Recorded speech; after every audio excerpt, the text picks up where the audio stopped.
We're live. All right. Hello, hello, everybody. Howdy, howdy, howdy, everybody. Welcome to another episode of the Musty Wargamers. Which episode are we on this time? What's our episode this time? Good grief. This is 12 or 14. I don't know. Let me look here. Episode 13. Awesome. Good. So it's not Friday, so we're good.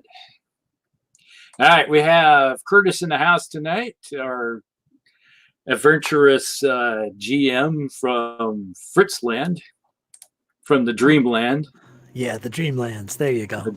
The Dreamland. And then we have Plastic Crack and Walkabout Games is in the house right now. Dwayne.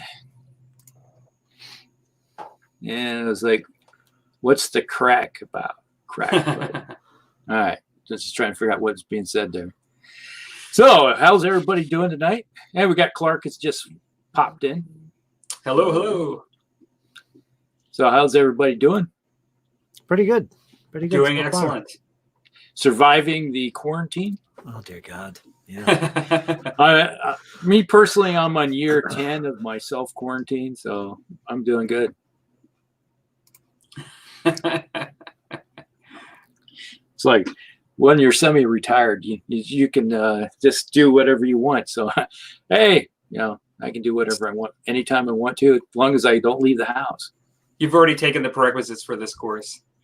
Yes, I mastered the skill of ignoring society. When everybody's like, "Oh my God, I can't take it anymore," it's only been 1 hour. Breathe. Come on, you can do this. It's like just pick up a paintbrush and relax a little bit. That's all I gotta say. So, Curtis? What have you been up to as far as hobbying lately, or gaming, or like solo gaming and things like that, or anything simulation? Gaming. Oof, I haven't gamed in a while. I've been itching to do it. I've been playing Pathfinder. We usually play like once every 2 weeks or something. So there's that. Outside of that, I've been itching to play some board games. I've been thinking about playing Great Battles of the American Revolution again, do the Saratoga battle. Another one is some Squad Leader, ASL, I should say, starter kit. That's what's on my mind. You get that itch. You're away from it so long, you just want to roll some dice and move some things around. That's where I'm sitting right now. Other than that, it's mostly just painting, doing the paint-alongs and all that. That's about it. Cool. Yeah. We got Todd just popped in. You doing, Todd? Yeah. Yeah, when you're talking about solo wargaming, I'm just saying how if I could do with this. Oh, cool. Yeah, so it's an old game system I've had this 40 years. Oh, wow. So is that a hex? You can tell it's well used. So that's basically a board game, right? A hex kind of based board game, or? Yeah, it's World War I. Yep. Looks like cranky old Wargamers joined us. Hello. Hey. So what about painting? I've seen you've been working on your World War II stuff, Rusty, right? Like your North Koreans, you did that. Yeah, I just finished those. I guess we could go to the roundabout stuff. I already got them in the case. I forgot. I put them away. So, it's like I have my North Koreans for the Korean War. Yeah. I got those. Oh, nice. If you've been on my channel, you can tell I've got them all done. So they're all in their little case here. But a little bit there. They're actually hiding out with my Western miniatures too. So if you need a couple gunslingers, a guy with a shotgun. Let's see. Cool. So you're painting those up right now, the Western stuff? That's some of the stuff I had painted up. I do have some I started. I could finish up. They're not quite done. I'll get around to finishing them sometime. But I finished up all these North Korean stuff for the Korean War. 1950 through 52. And so I have all those It's like what four squads of stuff that I finished up, which I started back in January, and then I got sidetracked with the doing all the dystopian war stuff for a while.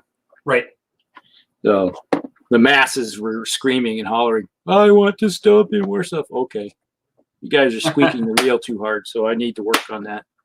And it's like, I haven't painted any dystopian war stuff in a while. It's like, yes, I'll do that because I like dystopian wars. So what's next up for you, painting wise? I just primed. They're sitting around the corner back here behind the cabinet. I primed up my first unit of British. The video I put out last night. I just finished. That's right. Yep. Yeah, American War of Independence. Yeah. And so I've just painted up, primed the first unit in white, since most of the stuff on them is white. So I just prime in white. And I just have to do the minimal painting. So it's kind of like smart thinking type of thing. Something I learned when I was painting all the 15 mils back in the day. Right. So I have those. I have just finished assembling all of the second unit, which is my Grenadiers and the round bobs or light bobs. So I have them all assembled, but they're not on their bases yet. So I still got to glue them onto their bases and prime them. But it's like raining right now, so who knows when I'll get that done. Might be Saturday. And there's possibly snowing tonight and tomorrow. So what the heck? It's like 75 degrees and sunny today and then snowing tomorrow. So what can you haven't been gaming much lately, right? No, I haven't played a game in 3 weeks? Okay. Something like that, since the ban hammer came down. I said nobody greater than 10 people. So that was 17th, I think, is when they finally told us that. So whenever that was spent. So that's like 3 weeks ago. So what's the musty drink tonight? The musty drink tonight for me is Doers. Oh yeah, there you go. Just to break out the old white label. It's old standby. You can see half the bottle's gone, so it gets drank. You were kind of nervous about the show, huh? Yeah, I just opened it up an hour ago. So what's up with your end of the spectrum there, Paul? Well, I've been doing a little gaming at home with my family, and so that's mainly what I've been doing as far as gaming goes. Like I played a bit of Infinity last week, and we're playing a game tomorrow. After the kids have virtual school, they're finished with their virtual school, we're going to have a game. And I did actually play last weekend a game of not Zombicide, but the Massive Darkness, like the other Cool Mini or Not game, the dungeon crawler game. And that was good because we played a scenario where we had died last time. Like last time we played it, it was a scenario where the cavern falls on you if you don't move from board to board fast enough. And so the ceiling comes down, kills everything. And so basically after that, we ended up winning, which was nice because the first game we all died. And so it was good to actually have a bit of a victory, some high fives at the end of the night, which was good. Squished like grape. Yeah. And so painting, since I did those Infinity miniatures, I kind of took it a little easy because I had a bit of stretch of work. But I have been working on this guy here, which, even though I'm actually starting to highlight him up now. This is MODOK from Marvel. So he's kind of a really funky looking villain. And I did actually try to do some of and I think it's actually, you can't really see it with the light as much here, but I did do some Steve Ditko from the original artist, some of the funky effects, like in this gem thing he has up here that he likes to do in Doctor Strange, kind of like what you'd see here. See if I can show it, like right there on the top of his gem on his head. And so I kind of did some similar kind of funky let's see if I can funky effects like that, which was, I'm kind of happy with that for the first time doing it. And I'm doing some highlighting on his chair and his high chair. Yeah, his high chair. Exactly. And so he looks like he's mad as ever, but I'm yeah, I did some highlighting on the purple and things, and pretty happy with the way it's coming out so far. I'm going to do some black lining like I did with the Hulk before, like this on the pants for the Hulk, and get some contrast in there. That's kind of the look I'm going for the Marvel. And yeah, I'm kind of happy with that. I've actually, let's see, I think after that I'll be pretty soon just going back and doing some more French Indian War stuff. Actually, are you guys there? Oh, what happened? Oh, okay. Sorry, you confused me there for a second. I came back and I'm like, I'm the only one here. What happened? You blew up the screen before I moved and come back. Everybody's gone. So that's about it for that stuff. Like, I have a lot of. I'm actually kind of in a good mood with my painting. You know how you guys sometimes you just go through all these different phases of momentum? Yeah, I can. Can you hear me? I can hear you. Yes. Yes. You can hear me? Yes. Yeah. Yeah. I can't hear you guys. Hello, can you hear? Hello. Can you hear me, Curtis? I can hear you. Okay, good. So that we're doing okay. But while Rusty, are you okay there? But now. Can hear you. Yep. Can you hear us? Ah! Can you hear us? Wow. Okay. Yeah. You can? Yeah, I can hear you now. It's like suddenly blared. I can actually hear me through you. What did you do? I can hear myself through your computer. Oh, really? Not for a second there. I could. Okay, that's how loud you were coming through. So I just turned the sound through your down. headphones. My voice is coming out of your mouth. Yeah, through the headphones. My brains are melting. So, more importantly, I've been going through a good painting phase here, where I'm like really interested in doing my French Indian War. I really loved painting the Infinity stuff. I love those models. I'm really loving painting the Marvel stuff. So I'm kind of jumping through everything, but really excited with each project right now. So that's been fun. I have some Japanese whiskey. I got this from my wife. I never would have bought this myself because I never would have known to. Oh, yeah. But I got this as like a present. Centauri whiskey from the House of Centauri, established in 1923, Japanese whiskey. And it's really smooth. I really liked it, actually, the last time I tried it. It's only been one time. And so, yeah. Is that double or triple distilled? Well, I don't. You'd think they'd tell me, but at least on the label I have here, it doesn't really say. I'd have to probably look it up online. Yeah. But it is. It is really smooth, though. I could tell you, as a whiskey drinker, it's a really nice drink. It reminded me a lot of Irish whiskey in a way. Mm-hmm. Oh, okay. Yeah. So it's pretty good stuff. I had some of it before. Islands, right? Island whiskey. Yeah. So how about you, Curtis? What are you having tonight? I just thought of that. I usually have my big jug of water next to me. I don't even have that. So I don't think nothing. What flavor is the vape? This is, I think it's French coffee. So there you go. That's your musty. All right. That's your musty smoke. It's French coffee. You're smoking your coffee tonight. That's right. All right. French coffee flavor. It's good. I like it. French roast. Yeah, something like that. Mm-hmm. All right. Well, we've got a lot of, I don't know if we want to, we got a lot of people in the house tonight, which is cool. Yeah, we got seven. We got a bunch of comments already here. So. Dreadwalk Gaming. I don't know if that's a new name that I haven't noticed before, but maybe I'm. Yeah, it's works. Awesome. Sweet. And so, yeah, lots of talking in the comments. Plastic Crack Gaming says probably triple distilled. Yeah, I think it is. Yeah, scarring your drag. Yeah. Okay, we got some more comments here before we get going. Bum-ba-da. Where'd they go?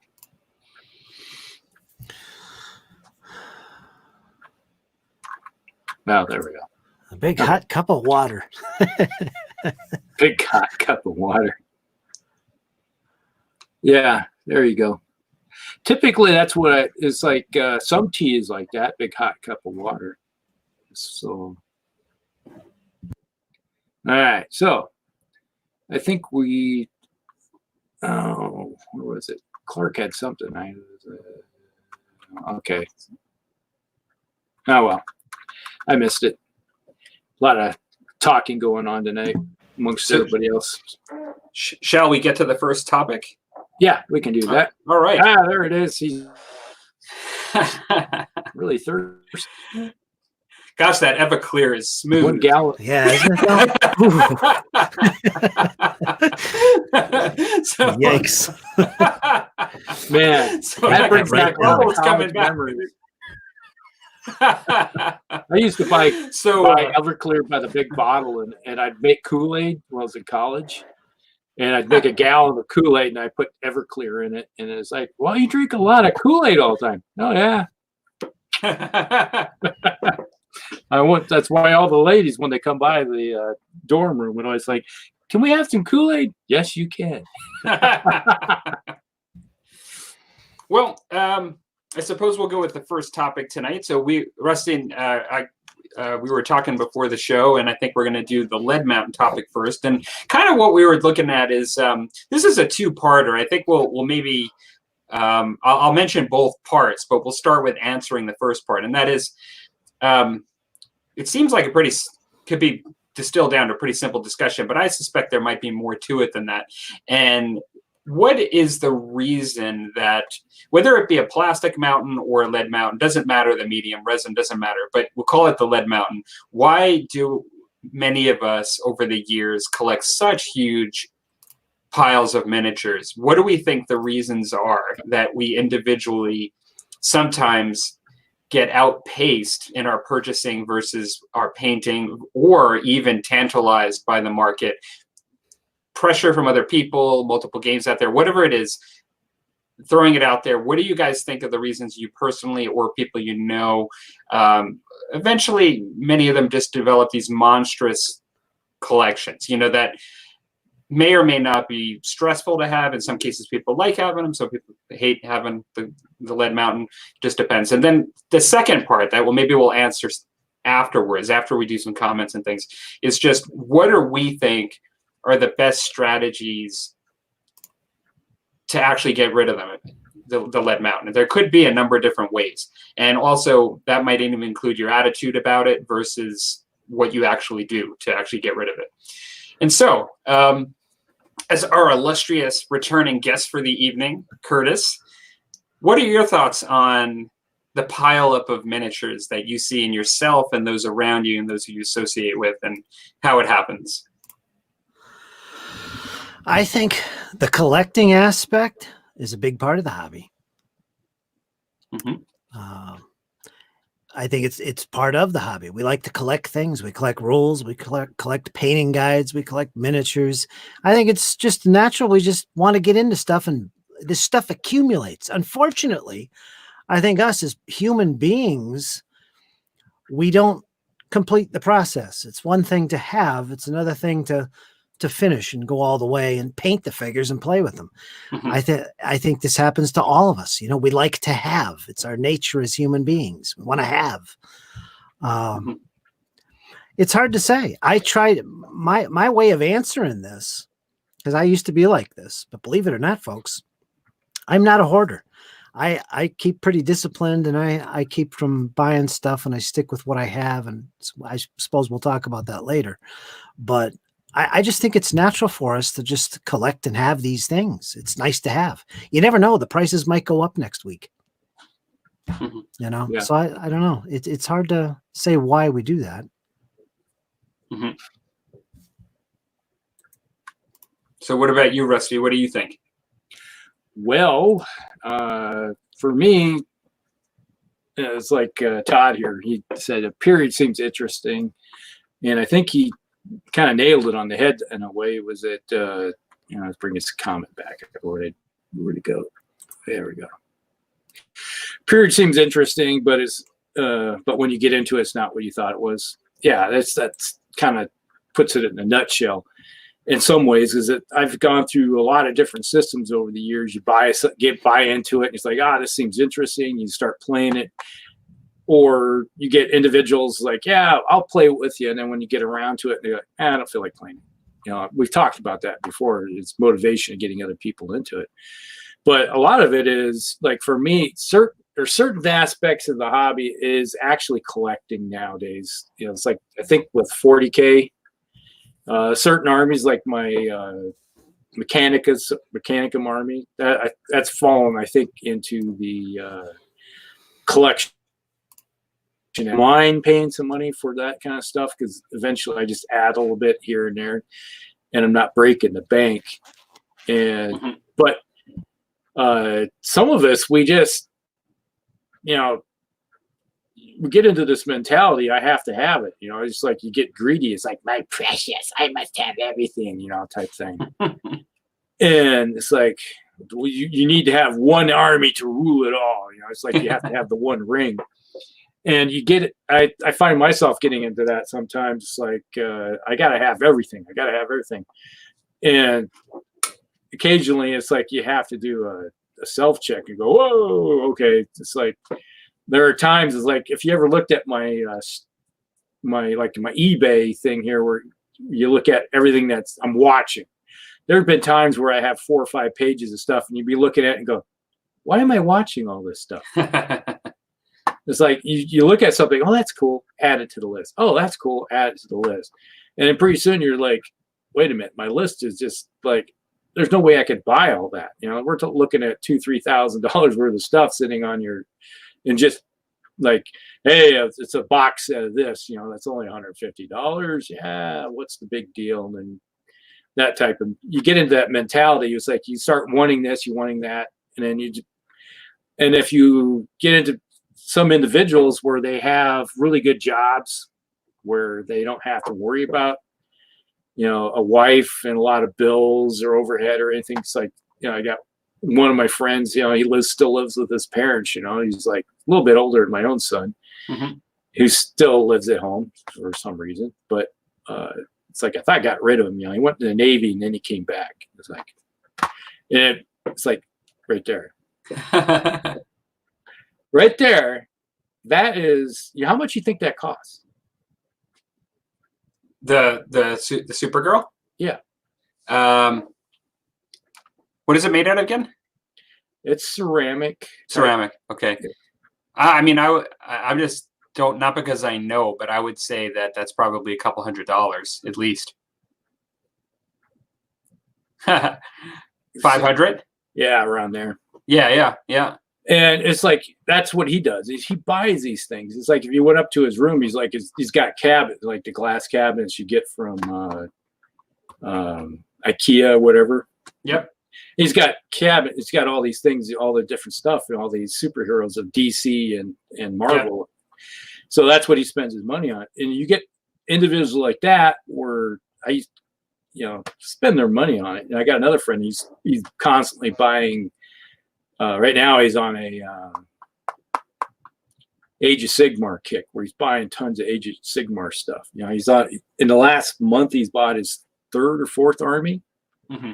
He buys he'll buy stuff and then he's like, oh, I want this. And you get into this mindset where you just start buying and buying. It gets addictive. Yeah. So it's like gambling in a way, I think. So I'll leave it there and move on to you. What do you think? Well, I think you both made really good points, and I do think it's multifaceted. Now, I do think broadly, Curtis's point about us liking to need things, like, and liking to have things, is actually the commercialism aspect. I mean, consumerism is probably the word I'm looking at. I do think that's a huge thing that layers over this, whether it's Wargamer or not.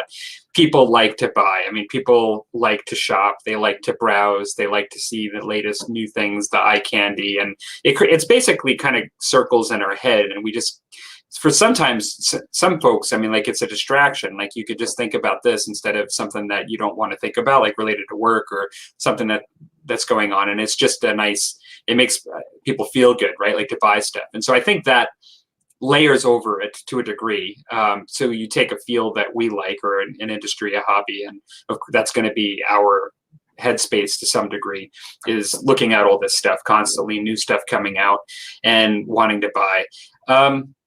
I think that there's a component to production here, because if you look at buying a miniature and then ultimately, if your goal is to paint it and then ultimately possibly use it in a game, maybe not everybody's not taking it to that step, but if that's the trajectory, it's inordinately easier to buy something than it is to paint it. You know, it's so if you're really excited about buying and you're doing that, you know, and you want to do that a lot, I mean, it's much harder to paint. Yep. So unless you actually pay somebody to paint it for you, it's going to be harder to keep up with it.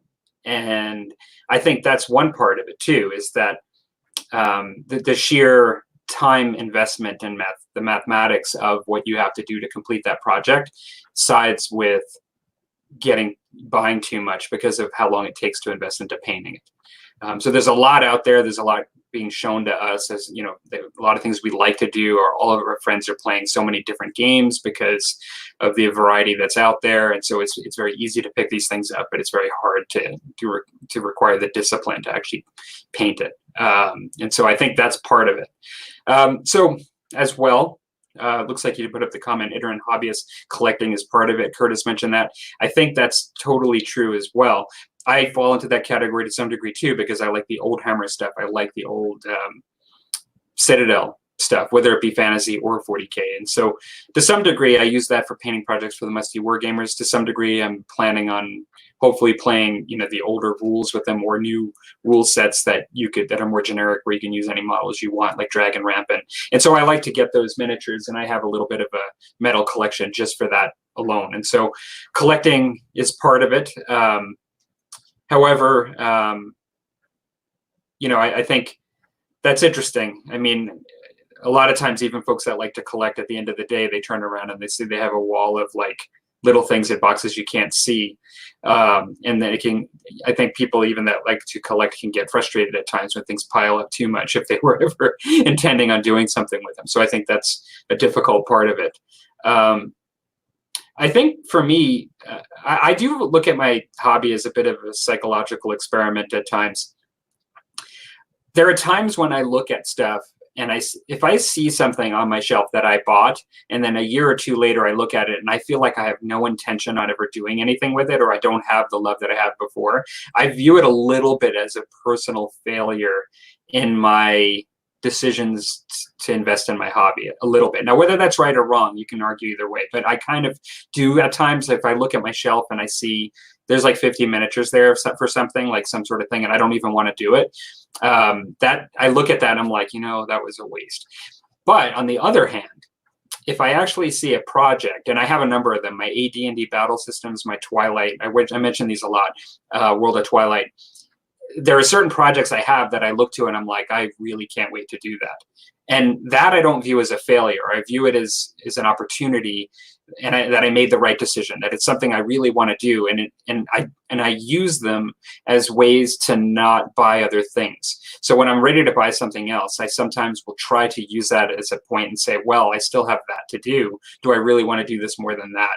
And it is actually a little bit of a strategy to not increase the lead mountain as much. And so I find that helpful. And recently, when I pulled out those Infinity miniatures, I've had those for a year and a half to a year, those Ariadne ones. And when I pulled them out, I was like, you know, I know why I really like these and why I bought them. I'm really excited to paint these up. And I'm looking forward to painting more of them. And it even has my mind looking at more to buy. But even though that was something from a while ago, so I feel that was a bit of a success story, like in doing that. So I think there's some psychology in not completing things, and sometimes not keeping them front of mind, and then you can forget you have it. It can get buried behind other things. And even worse for me is if you actually kind of lose the interest you had when you bought it. Yeah. So that's, like, I guess, my thought on a couple of different reasons why the lead pile increases. Yeah, I look at it in some ways as all of us brought up points why things pile up the way they do. And I just think of, personally, there are times it's like, I have stuff that you can go back 30 years. Yeah, I guess it would be almost 30 years, for like my orc armies and stuff like that. Back when we were playing Rogue Trader, I still have some of those miniatures, sitting around. And I kind of feel sad is there are times when I had a massive orc army, that was probably my largest 40K army I ever had. It's still big, but vast majority of what I have is not painted because I got into that mentality. It's like, oh, I have this army. So, oh, new miniatures came out. I got to get these new miniatures to add to my orc army. And I was, as you brought up, it takes 5 seconds to a minute to buy 100 miniatures, and it takes months to paint those. Why does one pile grow faster than the other? Because it doesn't take much effort to go, I want this, put it in the basket at the hobby shop, and then walk up and go, here's my card, and here's my cash, or whatever. And you can't underestimate the power of marketing. And we live in a society that's heavily marketed. It's a big thing. Yeah. Stuff is advertised constantly, and we're bombarded by it constantly. And in our hobby today, we see it all the time, especially when we go on Facebook or whatever, and we're in these groups. We see all the new Kickstarters, all the new stuff. So the urgency to buy things is even more stronger with us today than it was, say, back in the 70s or 80s. Yeah, I think that's a big reason why we have so much, even more than even years ago. Of unpainted plastics and miniatures and so on. Plays a big role in it, I think. The wow factor just gets us sometimes. You go into, say, like the 40K orc Facebook page, which I think there's a couple of them in here, and you look at that and go, oh man, somebody's doing a conversion on some. Oh, who is it that did the conversion? That's doing the little bomber like thing that's in. I wonder who that would be, but. Or somebody did a conversion of Killicans. They took some, I think it's Castle and Robots from Mechanicus, cut them, opened them up, and turned them. So now they got the top, got the Gretchen popped out the top, so it turned it into a Killican. So it's like you look at that and go, oh man, that's just so tempting just to do that myself, but no, I can't do that. So. Because I'm too busy painting other stuff that, you feel obligated. It's like right now I'm at the mentality right now. It's like, okay, I have to step away from buying more miniatures because I need to finish what I want to do. Because I have those American War of Independence stuff. I put them together. Those 2 units, I'm going to put 2 units, 3 units basically. It's going to be about the same size of project what my Hessians were, but.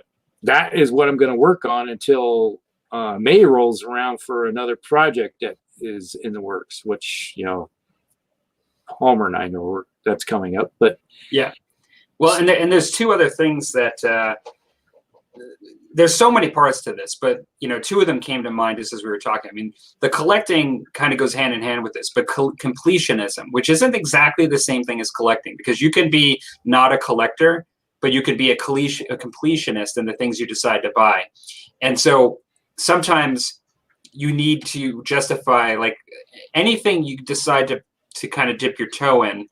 Sometimes some people need to have everything for that, no matter like how much it is, just because once you've got it, I mean, it only makes sense that you have all of it. I mean, for that, and so completionism makes you buy more. And I'm not saying it's a bad thing. I'm a completionist on certain things, and it's just a kind of, it bleeds into this. But then the other thing is the FOMO, the fear of missing out. And so fear of missing out kind of ties a bit into what both Curtis and Rusty were talking about with different aspects where you're talking about. But I think that with Kickstarter, which we had a discussion on recently, you might not need something at all, but you might find out that if you like it at all, the time is you need to do it now. Because with Kickstarter, you're going to get not only exclusive miniatures that you can't get any other way, but you're going to get a lot more miniatures for your money. And so you need to get it now. so you can do it later.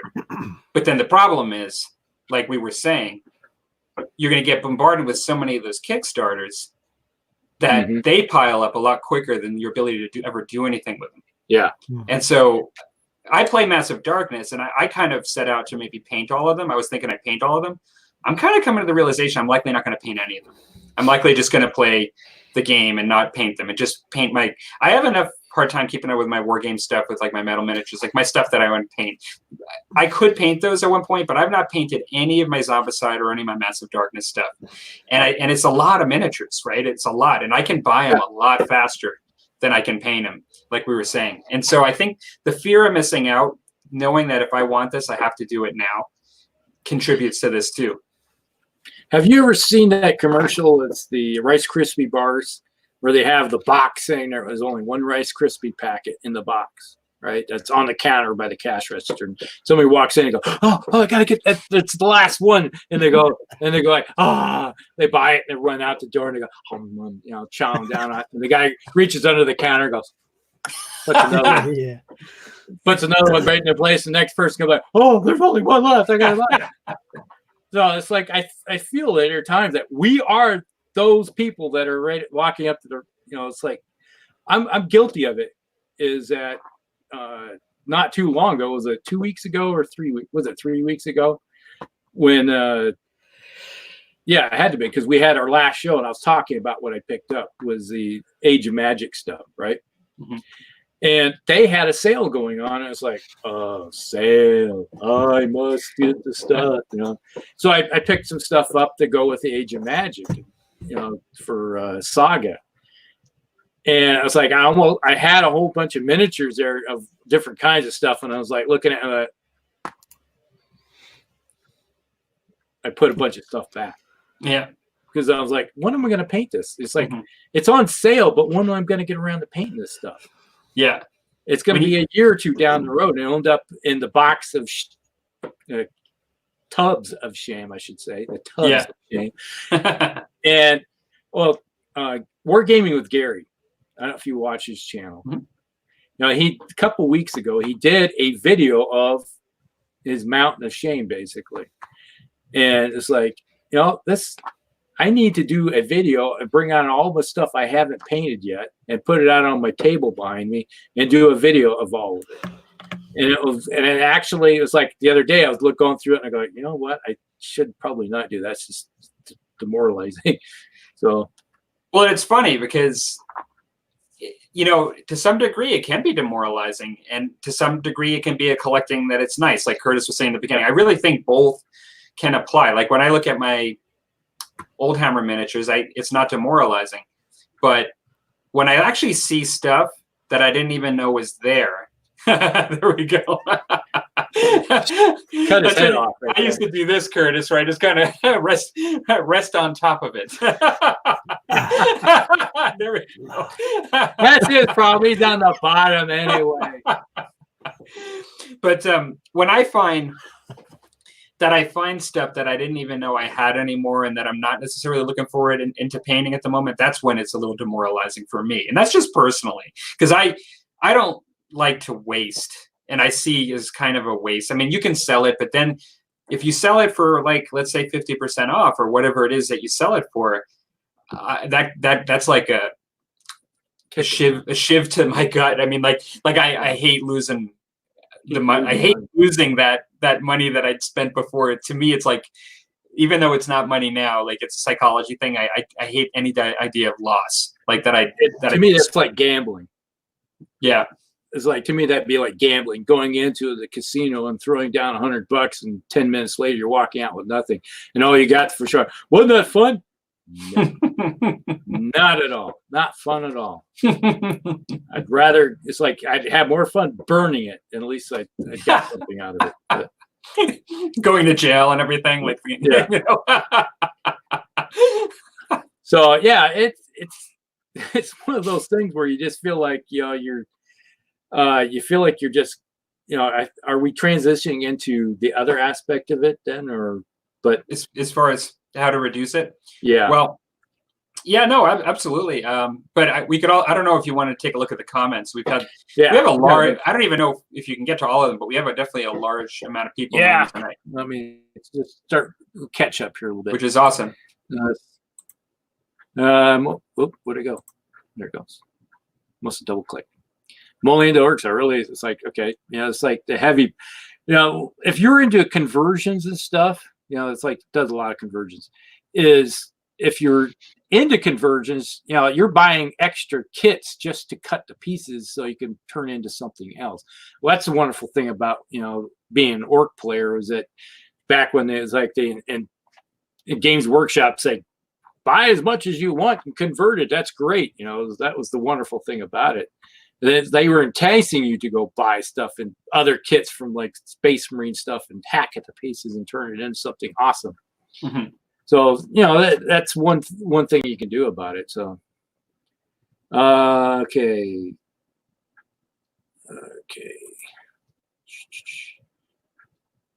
Plenty of things. Okay, here we go. Gaming for retirement. Yeah, it's like some people, I'm lucky enough that I do commission work and stuff like that. So if I have armies, like I just sold my Tau army. I no longer have Tau. They're gone. They went out the door. So, but it's one of those things where, you painted what you had and then you put it up on eBay and it's just like, it's gone, but I don't feel bad because, I made money off of it. And it's like Curtis, you were saying earlier, it's like, you're a commission painter too. So you get into that mindset sometimes. If you have stuff that's really nicely painted, it actually can make more money for you than after you played with it for a while and then put it up and sell it. That type of thing. Yeah, that's true. I don't get attached to what I work on it. I have this mental adjustment going on in my head that tells me that what I'm doing is I'm painting stuff, I'm playing with stuff, and I'm enjoying it. And then eventually, instead of just putting it on the shelf and leaving it, showing it off, which is nice, I send it off to somebody else, whether they buy it or I trade or whatever, and they enjoy it, and it keeps it around because you can't take it with you, Can't take it with you. That's my mindset. So I'm sharing what I enjoy with other people. Yeah, you're not into the Egyptian thing. You don't believe in the Egyptian. Taking it with you and burying it with you? Where we're going to have all our rule books inside our sarcophagus. Nah. I think about it, but nah. Now we got Dan's in the house now, so. Hello, Dan. Yeah, it's one of those things where we just had a conversation today where it was over on the Dystopian Wars Facebook page. And we were discussing, it's like having woes me, it's like some type of thing. It's like, well, I think I've painted every single miniature that was available in the dystopian universe at one time or another. There's a number of boxes that would come across my desk, and I was like, oh, that's cool. I really love. Oh, this is awesome. I could love. There have been a few times where I'd have a customer have a large commission for me. And I would paint this commission up, right? And it's like, I'd ask them, it's like, do you mind if I play with it one game? And I go, if they said yes, I'd take it and play a game with it. And then the next week, so hey, you got to bring your one fleet. That wasn't my fleet. But I got to play with it, but I didn't have to worry about buying it type of thing. That brings up another topic for the future, not to sidetrack things, but if you've painted every single thing within the dystopian universe, you could make an argument that you're as much a part of that universe as those pieces are. Yeah. Deep thoughts. Mind-boggling, but the only thing that I have to say in the dystopian universe I hadn't painted is the new the stuff that was supposed to come out on the Kickstarter. And everything that was going to come out on the Kickstarter, I had pre-ordered. And I backed the Kickstarter and I was going to get it. So. And then when that went to hell in a handbasket, so there you go. And that actually, that's an interesting part of the discussion. And since you guys both do commission painting, that's an aspect definitely of how you could deal with it, as far as either how it does or doesn't grow or how you deal with it when it does. Yeah. And that's the nice thing about it, is that you paint so much stuff. I don't have a problem getting rid of stuff. Mhm. Unless it's my Mechanicum army. That is one army I'm going to keep, because that is, I like the aspect of that force. There's something, I don't know what it is about it that appeals to you. There's certain armies or something. So to me, that's a collection. That's something I keep collecting. I keep adding to eventually. But when I paint something, it's like if I'm playing with an army, it's like I paint, because I only like playing with painted miniatures. So if I paint them, and if something goes awry that no one wants to play anymore, it's like, well, I can put it up on eBay and usually feel like I'm getting something out of it. Mhm. At least I can get my money back out of it. Mhm. So I don't feel like I'm losing money. Most of the time I'm making a little bit of money off of it. Right. So made some money, and then I'm with it. So. Mhm. So I think you're right. I think we have bled into the second part of the topic, and really, like, the second part of the topic is how do you either prevent it from happening? Well, how do you prevent it from happening, and even more importantly, what do you do once you have all of that? There could be a number of avenues as to how you typically, or how you see people typically, reduce the lead mountain. And so, Curtis, you went first before. Rusty, what are your thoughts on how you deal with that? You kind of started it, I know, but can you hear me? Which one can you hear me, Curtis? I said no. I said Curtis had started last time, so why don't you start with this one? Me? Yeah. Okay. All right. Well, have you finished your drink yet? Have you finished your first one? I'm still on my first one. No, it's like, no, I haven't. It's like, freezing. It felt like me. No, you were cutting out. You. Who's on first? Yeah, it's one of those things where, when you're sitting there and you're looking at a pile of miniatures or something that you bought, and let's say you had painted them. You have a couple choices. You can paint them and try to sell them. And sometimes it depends on the genre too. Is trying to unload 40K stuff and getting your money out of it is almost impossible, because there's so much stuff out there, and you get people that were not willing to pay market value for it. I don't know what it is about that mentality of player versus, let's say, other different groups of players that play different systems. Mm-hmm.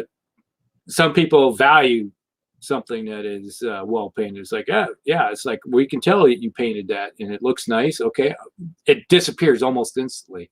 Mm-hmm. Off. You can put it up. It's like I had Blood Bowl teams that I painted. We played a little bit of Blood Bowl for a while, and then everybody's out. I don't feel that anymore. So I put my team up, and it was like within a day or two gone. Mm-hmm. I was like, oh, okay, that was cool. I got my money out of that really quick, and then some. But I feel like my Tau army, I think, set on eBay because I put it up there for what I thought the market value was for it originally, because it was a nice painted army, and it sat on eBay for a year and a half before it sold. Because finally you get somebody come along, probably got their tax return check, and say, oh, I'm going to buy something now. Oh, it's a nice painted army. I'm going to buy it. But I've discounted it down to the point of almost losing money on it. Mm-hmm. But how you get... So far, it's been selling. It's been selling. That's basically the main thing, which is perfectly acceptable. I mean, way of doing it. It's just... Yeah, but that's your strategy, is to sell. That's my strategy, is to sell it. Paint it so it's nice, and then mm-hmm. eventually it can sell. Mm-hmm. But if you're not in that problem where you have a nice painted army, let's say it's still just bare metal or anything, you are probably going to be taking a major hit on it, right? Because people are not wanting to pay market value. Because I buy it over here, just unassembled. I buy this over here. You can look on, let's say, Space Marines. You can go on eBay right now and look at 300 Space Marine 10-man squads are going probably for $20. Mhm. Because there's no value on them. Right. So you have to either devalue your stuff to either try to sell it, or another thing you could do is trade it for something. There's a lot of places out there where you can go and just like somebody's looking for, let's say, a War Machine army. They want to trade a War Machine army for, let's say, a Space Marine army or something like that, or they trade a Space Marine army for a War Machine army or something like that. So you can trade stuff too. So there's another option there. So you can get something that you want without changing hands, with money aspect of it. So you're getting a good value there. So. Right. Well, there's a few ideas. What do you think? So, well, Curtis, what are your thoughts on how? So you admitted at the beginning of the show that you've gotten to a point, at least now, you don't have a lead mountain that you perceive, and that you're very good at not getting one or managing that. And so you've talked a little bit about that, but how would you elaborate more on how you feel, either for yourself or for others, is the best way to prevent that from happening? Well, I could go back to when I first got in the hobby, which was maybe 7-8 years ago. I got back into the hobby after 10 years of being away. And up until that point, I was just like everybody else. I get, oh, I got to have this, I got to have that. And you buy things. And I was buying stuff left and right when I got back in the hobby. I got into Bolt Action first edition. I bought the rules. I got into Saga. I got into Muskets and Tomahawks, Black Powder, all the stuff that's, really promoted. A lot of it. Flames of War. All that stuff I got into and started buying stuff like crazy. And I stopped and I took pause and I asked myself, wait a minute, I've got all these rules. I'm looking at rule books here on my bookshelf, and I don't think I'm ever going to play them. Why did I buy all this stuff? And that was an epiphany for me. I stopped and I started thinking, wait a minute, I'm not rich. I'm not going to live forever. I'm never going to be able to play or let alone paint all this stuff that I want. So from that point on, I decided that I was only going to paint what I knew I really wanted to paint and play with. Yeah. And I've stuck to that. Not everybody can do that, but somebody like me, limited resources, and again, I'm not going to live forever. None of us are. But with that mentality, it takes adjusting to get used to that in this hobby, especially. But it's helped me because now I'm very disciplined when it comes to what I buy and what I paint specifically, what I play. I can tell right away, walk into a store or something, and if I see something that looks great, am I going to play that? What about my Sudan campaign that I'm really into? What about that? I can enjoy my Sudan campaign just as much as this. The only difference is this is new and flashy. This isn't. So I had to really sit down with myself and focus and really be disciplined. Not everybody can do that. And it's not, and then your point there, the only reason it's not as flashy is because you already have it. Yeah. Right. Yeah. Now, granted, I do have a pile. The other day I was going to my back room there where I keep stuff, and I've got tons of stuff that I had collected 10 years ago that I probably will never do anything with, but like Rusty was talking about, selling it or trading it, I probably will. I'll treat it like a stock. I'll paint it up and sell it. If I think people would be interested and get something out of it, and that'll support my hobby of doing the things that I want to do, and so on and so forth. But, I do have one, but I try not to build on it anymore, really. Another example would be I got into my Napoleonics in 10 mil. I painted up about 70% of my entire collection. Didn't paint them all. I decided, you know what? I'm going into 15 mil instead. Not going to do 10 mil anymore. It happens, right? Yeah. So what I did is I went out and I bought 1 pack of French infantry and 1 pack of Prussian Landwehr.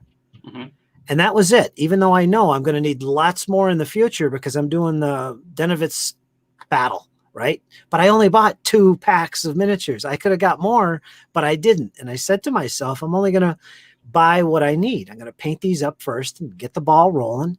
And as I go down this road of a lifelong commitment to this hobby, I'll buy what I need and keep it going that way. Just none of this idea of just massing stuff because I'm excited and letting it sit there and you get depressed. Yeah. And it really is a waste of resources, money that could be spent on things that you need in the hobby. Like, oh, I need that wet palette. Oh, I can't now because I bought $500 worth of French infantry. You know, Yeah. So you got to think of that. And that's how I do it. That kind of brings up that something that I was forced to do years ago when I first got into really painting this Napoleonics, because John, who owned Alliance Miniatures, is a friend of mine. He was based out of Des Moines here, and I would go be payday. I'd go over to his place, where he made everything. He had this little showroom up front. And I would buy like a couple packets of, 15 mil Napoleonics, whatever it be, French, Prussians, Austrians or whatever it may, or Brits. And I would buy those. And that was all I could afford, with just a couple packets, because I also had my Battletech hobby also I was feeding. So I would buy, it wasn't that expensive. And I'd only work on those when I finished painting those, what I had purchased. Then I would go back again and buy another little bit. And that was one thing that forced me into kind of that mentality. It was like, buy paint type thing, because that was all I could afford to do. Over you to Palmer. Master Cracker said, let's get the likes going. So I've just liked your video. Well, it's interesting. I mean, I noticed on more than one occasion, Dan had mentioned in the comments a little bit about the concept, what I call core games, or like having your core games as a way to prevent you from getting into other things and buying more than like what you necessarily want to get into. And I totally agree with that. I mean, I think that's a cornerstone for me. I find having certain things that I commit to, because I have lots of friends that get in a lot of games, and some of them sometimes are surprised when they say like, well, what are you playing right now? And I'm like, Saga. I've been playing Saga since the first edition, and I've not gotten out of it, and I'm still using the first miniatures, that I painted. And granted I've gotten more, but it's a core game, like I play that, and I Musket and Tomahawks, and like just certain things that I still can use, miniatures from when I started, and it prevents me from getting into other things because I enjoy it and I know what I like, that kind of thing. Now that doesn't prevent me totally, because I do like to get into new things. And so having the core games, though, is like the cornerstone of it, and the other ones like are peripherals, and then they all sort of fight to become a cornerstone. That's the way in my head it works. So if I ever get tired of something, then I can pull it out and then move the other one in. But it tends not to happen too much, to be quite fair. Selling to me, and I'm not a commission painter, and it's not that. And as Rusty knows, like I have sold some things, and I wouldn't say I've gotten into it, but I have actually, like Malifaux, I tried. I didn't really like it. I really loved the miniatures that I painted. I spent a lot of time on them, but I did sell them on eBay. I couldn't justify keeping it because I wasn't using it, and it was just one of those things. I knew it was taking space in my hobby room, and I also knew that it was just going to sit there, and every time I looked at it, I was going to be like, that was a waste. Like I did that, and and so I ended up selling it. But for me, selling is sort of the ultimate last thing. It's not that I think it's bad for other people to do, and it's not bad for me to do, but I hope to try to slow the speed of it growing and before buying it and selling it. That's like my ultimate goal. And I think what I hope to do is to utilize things that are future projects and try to think about them as being as good as the next thing that's coming out. Like kind of like what Curtis said with, I forget the example you said, but you said, I have this one thing I could do and I would like it just as much as this, but it's not, it's just the only difference is it's not new. I try to think about that quite seriously, like with a lot of things that I have on my shelf, and I use them as things to remain excited about. Just because I'm maybe painting up stuff for my core games today, I want to actually try this other thing out, and I have it there as almost a blocker for a new project.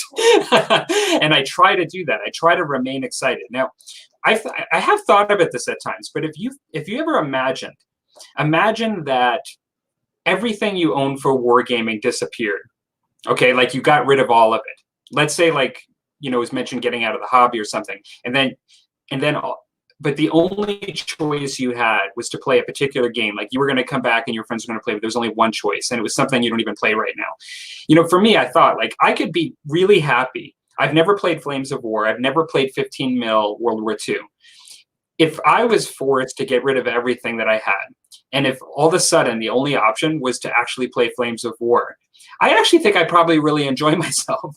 Like, I think I probably would enjoy, I mean, I'm not talking about the game in particular, but I'm just saying that I would probably enjoy painting up 15 millimeter World War II. I like to paint. I probably would enjoy reading the book. If everybody was playing it, I probably would have pretty close to the fun that I'm having right now. Take out Flames of War and substitute another game. And so if that's the case, like, if there's any truth to that you can probably enjoy a lot of stuff that's out there that you're not even doing, maybe even pretty close to what you've decided to do, then to me, what that tells me, if that's true about myself, that I shouldn't be buying too much stuff, because those things that I have on the shelf, I'm likely going to enjoy just as much as the new stuff coming out.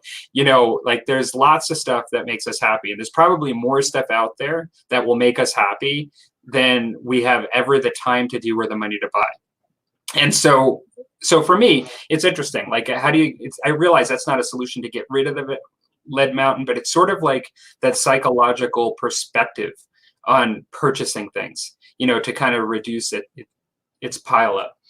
And so I suspect, like you guys, I'll be selling stuff too. I do kind of view it a little bit as a failure, but at the same time, I try to spend more time in just the prevention of it growing at this point, and then actually the selling of it, I guess. Yeah. Yeah, there's parts of it, it's like you're no longer attached to something at all, and you just don't see where ever playing it again. I don't have a problem selling it. And that it's like, but I have, like, my fantasy armies. I have a whole bunch of fantasy armies that, I've had for 30 years or so, or 25 to 30 years. I don't have any plan on getting rid of. There's even times it's like, yeah, I might even continue adding on a little bit to it. There's something to be said. There's certain genres that you just enjoy having around it. It comes to collecting or just painting. And I think my fantasy stuff is falls into the collecting now aspect of it. But there's other stuff, you look at, like, 40K, it's a lot of sci-fi stuff, I've unloaded some of my what do you call it, War Machine and Horde stuff. I've gotten rid of some of that because it's just no longer being played. It was something I played because there was groups of people playing, that individuals, like, if I wanted to play a game, I could get a game. But now that it's kind of imploded around here, there's nobody playing it. It's like, well, it was fun while it lasted, but I just don't feel like there's, how you have an attachment to something, but some things you just don't have the attachment to it.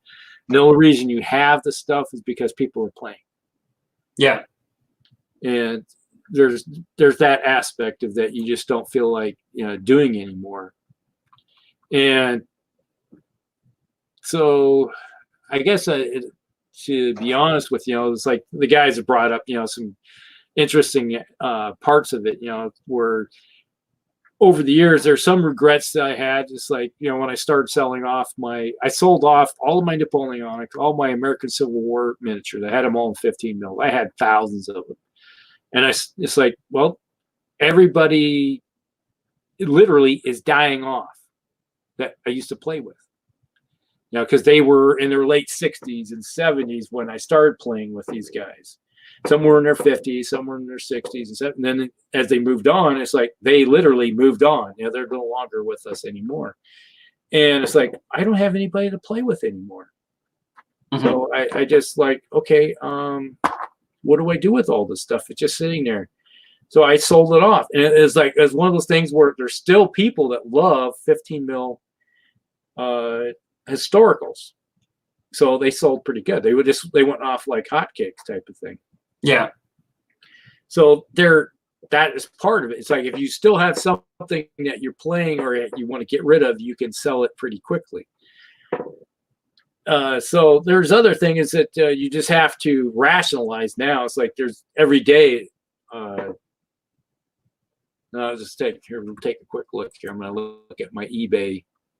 I have how many? Share your screen. Share the screen. There are 7 items. There are 7 items. 7 items only, and one of them is American War of Independence artillery, because I talked about in my video about $24 I could get another box of artillery. Okay.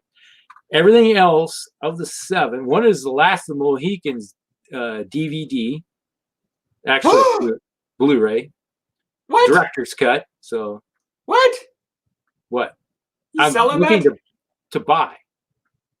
Sorry? This is stuff I'm buying. Okay. Oh, I'm sorry. I thought you said you were selling it in your store. No. Oh, I thought this was your store, not your want list. This is my want list. I thought you said store. Yeah. Okay. No, this is my want list. So it's like I got a director's cut, Last of the Mohicans, because all my stuff is in VHS. I can't watch it anymore. So I was like, every once in a while, I like watching that movie. I like that movie. Yeah. Everything else is Korean War, bolt action Korean War. So I got 5 items that are. One's a MASH unit, and then I got some North Koreans, 2 units of North Koreans, 2 Chinese units, and 1 is a new camera, so lens that I would add to my camera. So that's what's sitting on my eBay right now. Curtis, what's on your eBay list? Your want list. My want list? Yeah. This is a couple things, but I don't even remember. I was looking at a dice tower. I was thinking about getting a dice tower, but that never went anywhere. It's still on my want list, but you can always have Palmer print you one.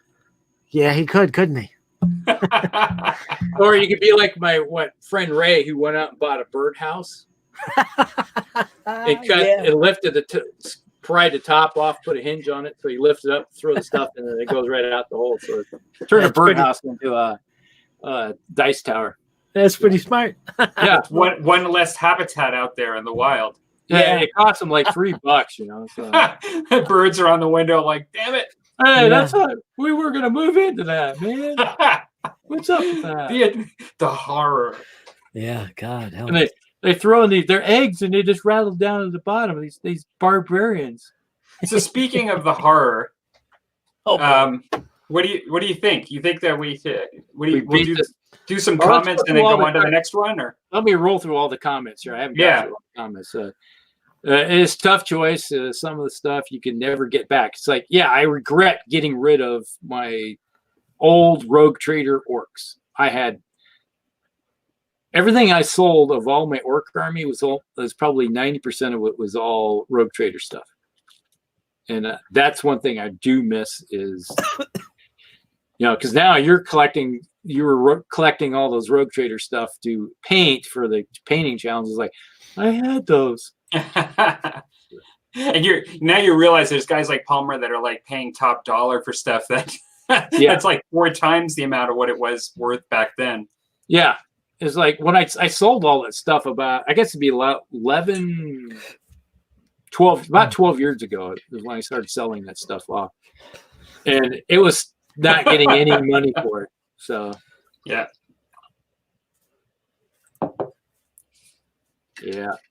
Okay. Dan was talking about he almost sold off his Bretonians, and I can relate to that because I was a Bretonian player. They were my favorite army. I collected a mass of them, painted it up to a real high standard, the best I could do, and they looked fantastic. And I sold them all.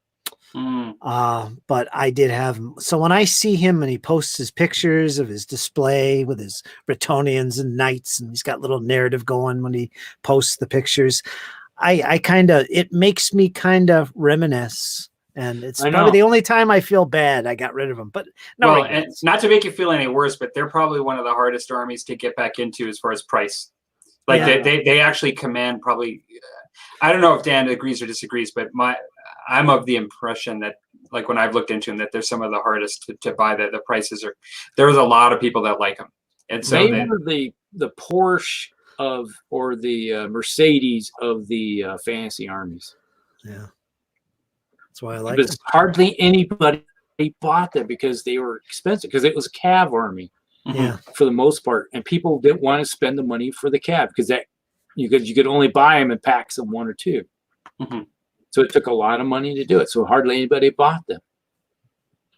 So I kind of chose to slum it with my Beastmen when I got into Warhammer.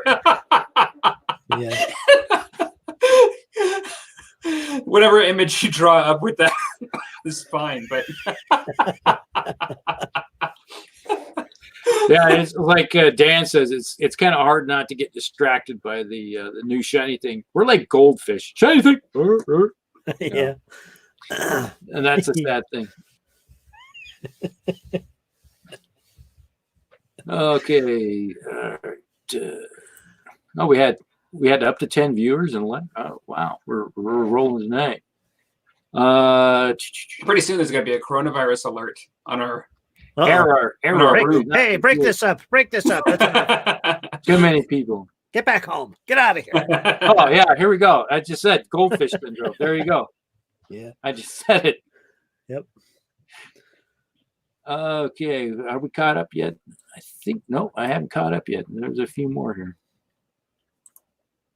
If I go anywhere, Arajana will be 15. That's I have found that 15 mil. If you want to get into any type of army, go 15 mil. And right behind me here, there's a box behind this stack right here of stuff. Is all my. I still got fantasy 15 mil stuff. I got to paint up. It's my elves. It's a good strategy. Yeah. Yeah. It's all such. Is like you said. It's all psychological. It's a big thing. It's psychological. Yeah, highest price. That's true.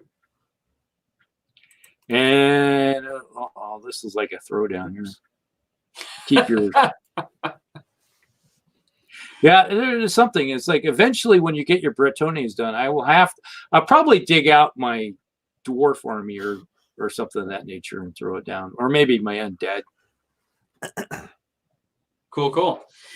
Well, I think we're caught up. I think we're pretty caught up now. So Rusty, this is your idea for the topic. Maybe you can deliver it however you like, because it's been a rolling thing, and it's also been some history behind it coming to the forefront. It's evolved.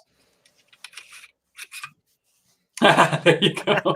I need to fortify because we're delving into the psychological, and I need to numb my mind. Curtis, you're going to need to create a bit of a cloud around you right now for this topic. Well, he is the keeper of the darkness, because look like at Gandalf. He's hiding in the dark back there. All we see is his head. Yeah, that's it. Well, I had watched the movie Color of Space, right? Was that the name of it? Yeah. And it was a pretty interesting movie, a new take on the book Color of Space by H.P. Lovecraft. And it got me thinking, it's like, who would win a throwdown between the chaos mythos of Warhammer versus the Lovecraftian gods? And it's like something. It's like, and I was like, well, maybe we should narrow it down to maybe. If we were chatting Palmer back and forth because we had a few too many, I think, that night. And that never happens. No. And it's like, oh, maybe you should narrow it down to Nurgle versus Cthulhu. And it's like, who would win in a throwdown? And I think I'll let Curtis go first because, he's a GM and he's done the Cthulhu. Well, that's what, we were talking, and I had mentioned when Rusty said you were coming on the show that I thought you had said you'd done some GMing in the Cthulhu mythos so that you would be quite familiar with it, I thought. At least from the perspective of the gaming, but you might even have read the books as well. I've read the books. He's one of my favorite authors. I did papers on him. Mm-hmm. H.P. Lovecraft. Yeah. You could, just as an aside, you could look up some of his short stories like The Call of Cthulhu. Oh yeah. And it's right there online, and you can read it. It's a short story, Yeah. and it's fantastic. Now you got to remember, you're going back into the 30s and the turn of the 20s and century 30s, writing yeah. here. This whole concept of a cosmic horror, all the concepts that he presented to people at the time was really different, really strange and out there, and it was a horror, and it's fascinating. So yeah, you can look that stuff up online. Absolutely. read In some of this it. book here, it's only 24 pages long. I got that book. Yeah. That's a compilation of a bunch of stories. Yeah, Yeah. it's the best of H.P. Lovecraft. I bought this in '82 when I was a senior in high school. Yeah. And I remember reading, it's like, never knew who H.P. Lovecraft was before. And I bought this and I was like, okay, I read it. It was like in the middle of the night. I'm sitting there going, I've got the Necronomicon. It's a collection Oh, of stories, and it's referred to as the book that's in his stories, the Necronomicon. It's like this thick. It's huge. Like, it's got so much in it. Yeah. But Curtis, so, whether it be the initial question is the throwdown question, but then, like, just your understanding of the two fictional mythoses and just like what your thoughts are, like, what would you say? What, do you put those two against each other? Yeah. Oh, Cthulhu. He would make Nurgle his little foot massager. yeah, it's Sure. I'm with Cthulhu. Yeah. You got to remember that the mythos itself, there literally are hundreds of great old ones, which are basically the gods from outer space. Mhm. There's hundreds of them. And I could see Nurgle being one of those lesser gods within the pantheon of the mythos. Yeah. Easily. But Cthulhu, he's one of the prominent ones. And just for example, not only in the literature, but in any game you play involving Lovecraftian horror, Cthulhu is the biggest, darkest menace you could face. And he almost always kicks your butt. You can't beat him. You can't beat him. Yeah. So yeah, it's one of those, going back way back in the day. So we read, my buddy Jerry and I and Scott, and we were doing D&D within the Cthulhu type universe, and my friend Jerry, he would always if you name Cthulhu or what's his name, who's the one god of death, Which one? the yellow. There's Yig. There's Yug. He's the lizard. Was it the lizard? The serpent god, right? Yig's the serpent god. Jim Morrison, the Lizard King. Yeah. Yeah. Okay. Well, we see where this is going. This is the end. He's supposedly like Alpha Centauri or something of that nature. His home. The yellow was it the Yellow King or something like that was his other call, what they called him. But he was also basically, he's almost like Nurgle, but my friend Jerry, we'd doing our little venture, and he'd go Cthulhu, Cthulhu, Cthulhu. If you said the name 3 times, you had a small instant. It's like you roll a d20 and you end up with rolling a 20, then you roll again. If you got another 20, Cthulhu would pop down and kick your ass. And we'd be doing an adventure, going through a dungeon, and all of a sudden he'd just yell out, Cthulhu, Cthulhu, Cthulhu. And I'm like, okay, roll it. All right, we're moving on. It was like, nothing. Then one time I rolled a 20. It's like, oh, crap. I rolled it again, another 20. And I was like, you see the heavens open up. And you see a lightning cracking around, and all of a sudden you see the split opens up, and all of a sudden you see these tentacles coming through. And he's like, what? It's like you feel this horror. You're quivering, and all of a sudden those aren't tentacles. It's a face. And it's like, here comes Cthulhu through the rift. So, and he's like, grabs a hold of him, grabbed his 15th level character, and ranks him through the rift, and the rift goes. There you go. And he goes like, what happened? Where's my character? You don't have a character anymore. So I'm guessing your answer is Cthulhu as well. Yeah. Your answer is Cthulhu as well. Yeah. Oh, it has to be. What do you say, Palmer? Well, so this is the thing. in Oh, come fictional on. universes, we're allowed to disagree. But I'm going to tell you, I'm not. The thing is that it's sort of, there's some YouTube channels that have what would happen if the Hulk was in 40K. Okay, like there are YouTube channels that do these like mashups, you know, that just don't make sense. But it's just fun to speculate, right? So like they're just kind of speculating on each.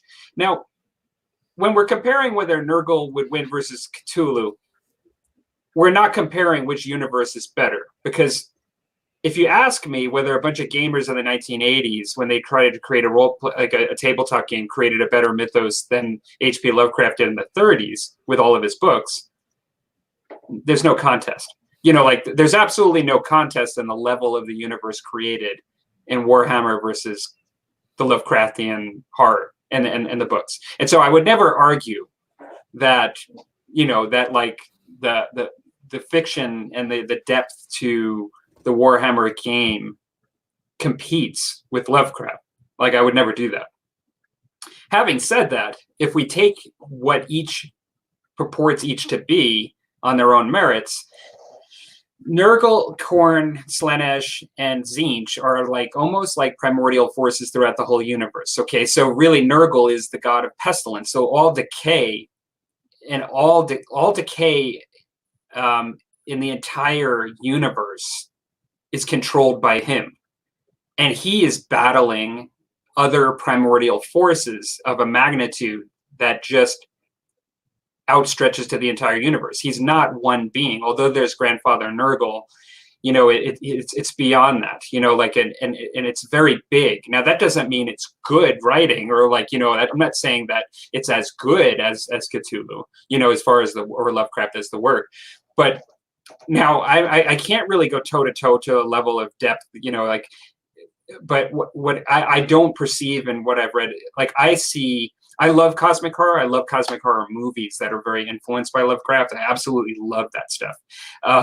But a lot of times in the writings, they're still depicted as entities that are tangible to some degree.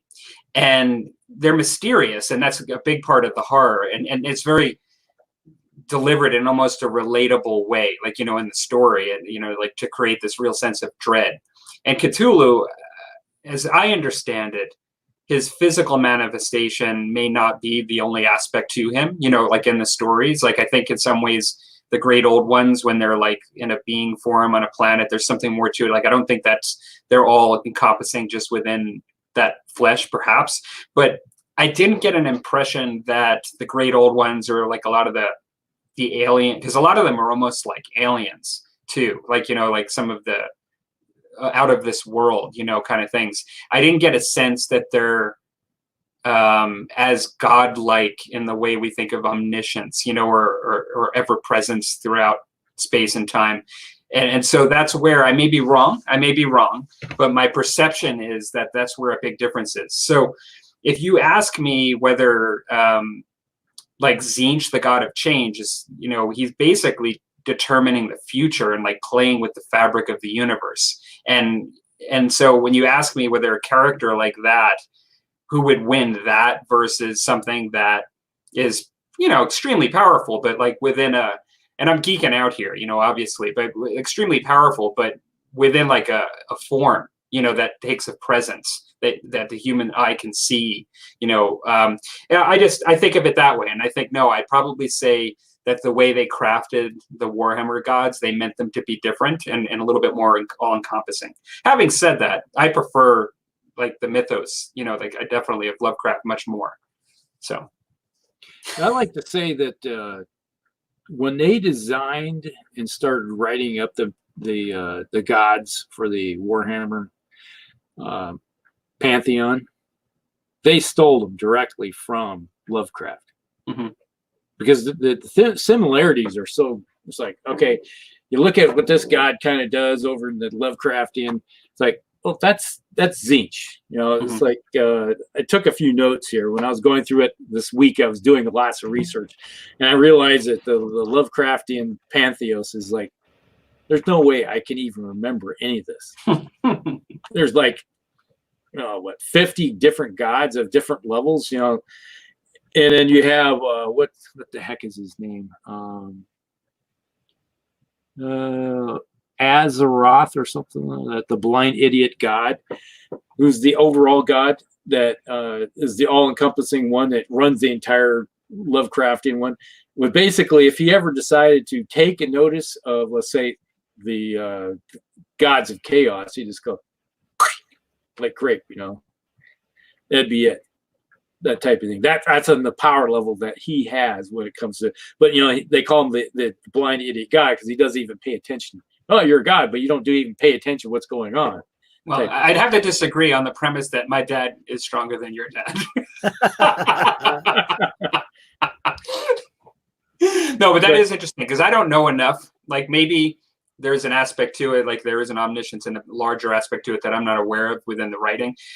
A lot of times in Lovecraft stuff, I remember one of the things that makes it interesting in cosmic horror is that what you don't see and know and the way it's used is what makes you scared and interested oftentimes. Yeah. And so they'll actually have like professors in like the college in Massachusetts, like, talking about like some being in casual conversation. Like, they'll say, well, according to this, in this book that they found, there was this, and like this named thing could do this or had these followers, and then you don't hear any more. But like all of a sudden, that's real to you in the story, right? You're like, oh, what is that? And then like you might read another story where it's referenced, or you actually meet them for that at that point.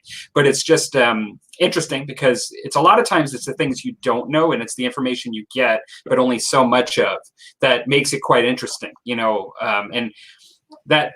And a lot of times in horror, I think that's really one of the strengths of the medium is, really like in Jaws, it's most of the time that you don't see the shark that's most interesting, and it's not actually just seeing the shark. And so it's that idea.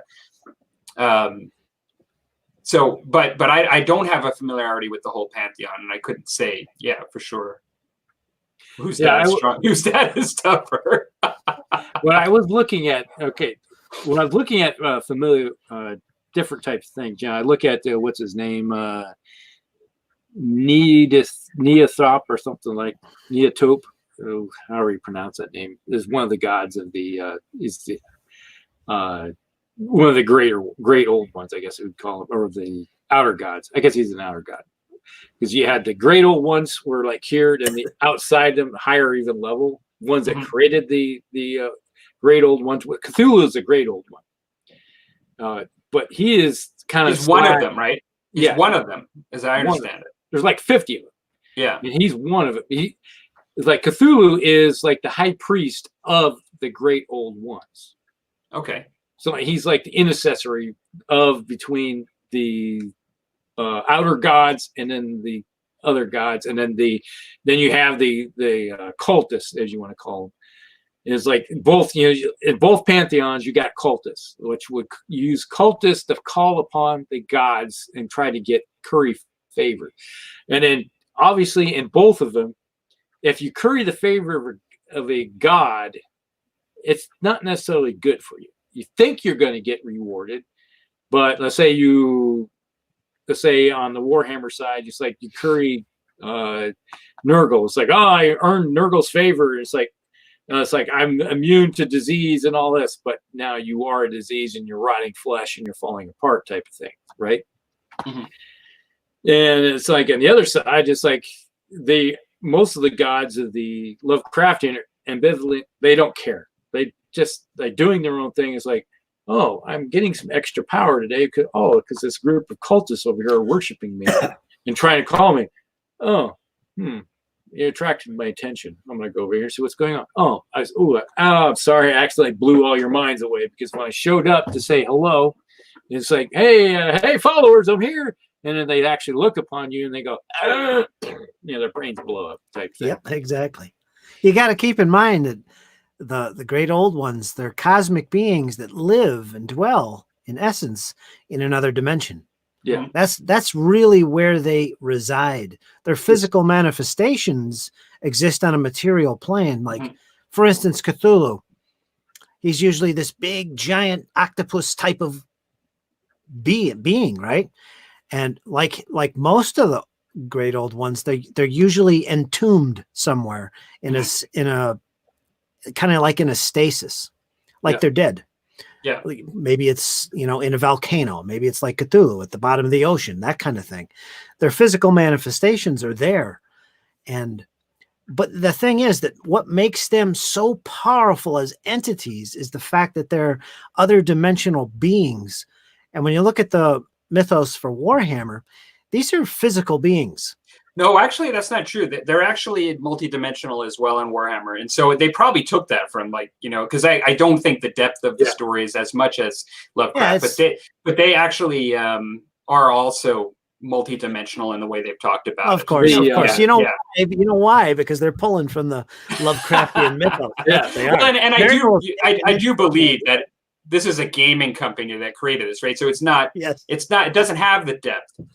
But the point I was trying to make is that just because something is better writing and even better world building within a fictional universe doesn't mean that, like, when you try to put it toe to toe to something else, it's all about where it's sitting, what is it purporting to be? You know, like, that's kind of what, like, when we're saying who could kick whose butt, like, so, you know, I'm not going to say just because, like, let's say, you know, like Tom Sawyer's an amazing story that he could kick the crap out of Nurgle, you know, like the writing might be much better. And, you know, Huck Finn and Tom Sawyer may have been really pretty scrappy kids, but that doesn't necessarily mean that even though the depth is so much more there, that when they grab their branch off the tree, that they could actually beat up corn. I think Injun Joe would kick both Tom Sawyer and Tom Huck's. Yeah, I agree. Yeah. I think the toughest thing is to take these entities, whether it's Cthulhu or Korn or whatever, and actually stat them. To stat Cthulhu is next to impossible, because you can only go by what's written in the literature and try and make that into a physical manifestation in some way. How do you stat that? I don't think you can. Just the mere presence of a great old one would drive a human being insane, literally. Well, yeah, and I don't think you can with Lovecraft's type of writing, because I think the statting something in Lovecraft is like to the extreme doing exactly what he doesn't do with his writing, and that is that suspense and the unknown and being scared of the things you don't understand. Mm-hmm. And only getting little tastes that let you build a picture that's incomplete. Mm-hmm. That the moment you try to make statistics, you're like going to the opposite end of the spectrum of what he's trying not to do. Like, because then the moment you fully understand it is when it becomes less scary. Right? Mm-hmm. And I don't think we're supposed to be able to understand it. Like with Lovecraft stuff, like even like you just said, like the idea in the story is that people, when they understand, go insane. That's a repetitive theme within Lovecraftian fiction, is that the more you understand, it's a slow drive to madness. And so if you can build stats, then that means that it's kind of removes all of that, you know, like in my mind. It's like you said with Jaws, you know, as soon as they revealed the shark, it's like, oh, okay. But that suspense in the beginning is what really drives the story. You don't know, you don't see, you don't, like, what was it, Jaws 3 or something? Jaws 2. It was all shark. That's all you saw from the beginning. It was terrible, horrible picture. The unknown wasn't there, like in Jaws in the first movie. And it just gave me a state of mind that I still have to this day. I'm afraid to take baths. I'm one of those people that I had this like dual aspect of my personality, that I love sharks and I was like terrified of them from Jaws. So I would go to the library and I'd read every book I could read on sharks in school, but then I'd be like having nightmares about them at night. Yeah. Actually, Dwayne at Plastercraft Gaming had said, I find that which god would win from which universe pointless. No offense. Fans of either will say their favorite will win. Yeah, terrible topic. Then if you stat them up, they'll disagree. And what I was going to say is, what he's trying to say is that Gork and Mork would win. Yeah. Gork and Mork is that. I have to say that Gork and Mork they're shamming, man. They're doing nothing in the universe of Warhammer universe. They're kicking back, drinking fungus beer or something of that nature. And they're just waiting for, everything to go to hell in a handbasket. And then they go, All right, it's curb stomping time. It's like, Corn, you're a bitch. They're just gonna say, we're just gonna curb stomp you. Curtis has been joined by a denizen of the Lovecraftian universe. It's a creature from the deep. That's right. We must be in Massachusetts. Yeah.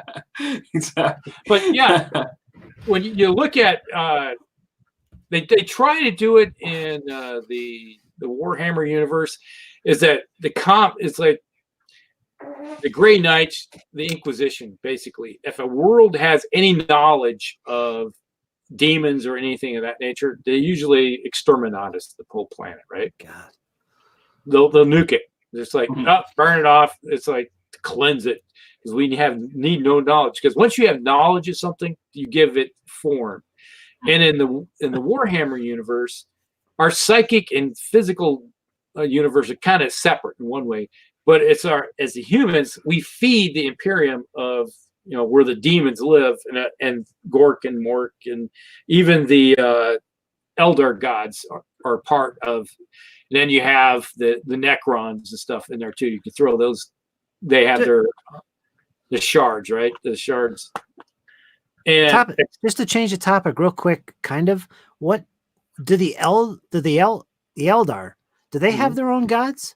Oh yeah, they got a whole bunch of gods. Really? Yeah, I didn't know that. Yeah, right. Like the avatar of Cain. Oh yeah, is Cain is the god of war, like that goes into them, right? And they're not as big as the main four, right? Like they never have developed as much power. So there's a power struggle within the Warhammer universe, and even Slaanesh is a relatively young god, I believe, compared to some of the others. Like Slaanesh, it came by destroying a big portion of the Eldar race. Like that, the Eldar race was much bigger at one point, as I understand it. The Eye of Terror is the result of Slaanesh coming to life. That's right. That's right. So that I'll be quite. What I was going to say too is, for a gaming universe, like the Warhammer Mythos is developed quite nicely. I mean, like it is a fun thing to read. Like I've read the books and I enjoy it. I mean, for a fictional universe that was created for a game, it ain't bad actually. Like it in a lot of respects, it can be quite fun. Like, having seen some of this since I was in high school, from like the Rogue Trader days, I mean, some of it is quite fun and enjoyable, as much as we're kind of comparing it to, let's say, we'll just, call Lovecraft like just one of a cornerstone of horror, right? And as far as the actual, all of the literature, I mean, he's influenced most horror writers to some degree today. The interesting thing, though, is that there's some commonalities, like you guys were saying. The more I think about it, I mean, the thing that I always said about the Warhammer 40K, and a lot of it has to do with the Chaos Gods, is that it's a bleak universe. When you compare it to Infinity, like which has a genre that's building, or a BattleTech that's been around a long time, it's quite different. It's quite human. There's a lot more human-driven components to it. But the Warhammer universe is sort of this universe where humanity is up against a fight that it's never going to win, and it's just trying to hold out. And the Emperor, in a lot of ways, is like a shining light for humanity. And then a lot of people there's a lot of back and forth and mystery to it too. But there's this dismal thing where basically humanity is going against Xenos, it's going against the Chaos Gods. Like it's kind of right in there that there's no way to win against chaos. So it's a bit of like a very sort of apathetic, or I should say just dismal, like kind of outlook. In the same way, like Lovecraftian fiction, which preceded it and is, more of a real sort of, I would call it, it's more of a real set of stories and mythos, in literature. It also has a very dismal outlook on humanity's chance, in all of this. I mean, and so in some ways, like you were saying, Rusty, that they took from this, like you can see they took from this, and that it definitely influenced it. I agree with that. I mean, like, because there aren't that many, that's not always the case when you look at fictional literature. It's not always that you're up against a dismal fight. I mean, oftentimes you want to have a happy ending in fiction, or oftentimes you want to have a chance to win. Like even in like Lord of the Rings, there is a outcome where you eliminate the enemy, right? And there's a chance and you win. Well, in these universes, in Tolkien, I should say, in these universes, you're up against something you're never going to win. And so they actually have quite a bit of commonality to them. Yeah, you look at the different universes and how they kind of look at it, is that humanity in the Warhammer universe is fighting chaos. Our very existence is feeding and building chaos to be stronger. The more humanity there is, the greater chaos becomes. But then you have the Emperor, on the other hand, was the antithesis of, he's an anti-chaos. He's probably more in line as the gods of order, because there's gods of order and there's gods of chaos. We don't see the gods of order in the Warhammer universe manifesting themselves. They are there, but we don't see them. And I think the Emperor is actually kind of a manifestation of the gods of order. See, that I'm not familiar with. And everything I've ever read, I've never heard of the god. Like I've heard of Order and Age of Sigmar, but I've never heard, like, as far as a faction, but I've never heard of the gods of order in the literature. Like, in the background info for Warhammer. I've always, to me, from everything I've read, is the gods were the main four, and primarily, and none of them are really good. But I don't know. Yeah, it's when you look at the everywhere the Emperor's the light of the Emperor. He's being the Emperor, is feeding off of the Psychers of the Imperium, right? They feed him, right? And his worshippers feed him also, right? So that I'm aware of, and so he is, but wherever he looks, his light shines like the Astromicon looks. Chaos can't exist, and he actually manifests himself. It's like you look at, like in the Eye of Terror. You look at the Warhammer fantasy aspect of it. To look at the world, it looks like Earth because it's like a reflection of Earth in the Eye of Terror. That's where the world of fantasy takes place. Is it like in the Eye of Terror? So. That's interesting.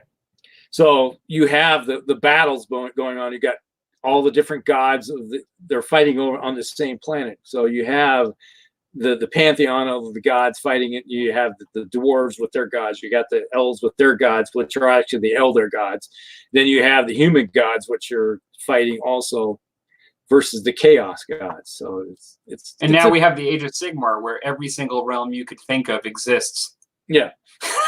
It basically, and it got smashed like a bug in the rug. But well, actually, I love that philosophy too, because it's sort of like basically saying that what we have has everything you could ever think of, because the moment you think of it, we have it, and it was always part of it. Yeah. So when you look at the Warhammer universe, it's a winning strategy, folks. Yeah. So whatever the human thought and everything is manifesting itself in the Imperium, you also have part of that is you're going to have order. With chaos, you also have order. But for some reason in the Warhammer universe, they chose to not emphasize the gods of order. They're there. But they, the only manifestation you're going to have is the Emperor. That's the only thing you can see. I'm not convinced. It's there. I'm just kidding. Oh, all right. Well, in any case, I tried to do my best to describe why I think Nurgle kicks Cthulhu's butt any day of the week. But no, I'm just so. But honestly speaking, these are fun discussions, but they're ones that nobody could prove, and really just have to. Oh, it's just it's bouncing ideas off each other. Now, when you look at the Lovecraftian universe, like we said before, anytime that a human looks upon even a shard, or it's like in the books, basically the Lovecraftian gods kind of split a little bit of reality open and manifest just a tiny bit of themselves through a different dimension, like looking through a peephole or pinhole of reality. And you look in reading the books, how people's brains just like practically melting of the horror of it. The thing that I found really interesting with when reading Lovecraft, like I don't know if you remember which one this was, but there was one where there was this like this guy basically figured out how to travel to another dimension by doing some sort of rites, and he ended up inhabiting the body of an alien in that dimension. So this guy like literally traveled like across the universe to this alien world, to another civilization of like beings that don't look like people, like they don't even speak like people, and he like went into that body, and the entity of the alien he went into his body elsewhere. So that's right. And then he figured out a way to come back, but it was just like some of the stuff, it's just mind-boggling, and that's the stuff I love about it. It's just like the idea that you'd be going into a place where you don't speak the language, you don't recognize anything you see, it's like strange, and that's a big thing about Lovecraft stuff, is that it's strange. It's basically, he takes something, and I like cinema, and so I really love, in particular, seeing Lovecraftian influence in horror and in the cinema. And things like The Void was a movie I really liked that had a lot of like Lovecraftian influence and cosmic horror. But the thing that I like is when he basically, you can't hear me? Can you hear me? Or no? I'm just starting up my chainsaw. Oh, okay.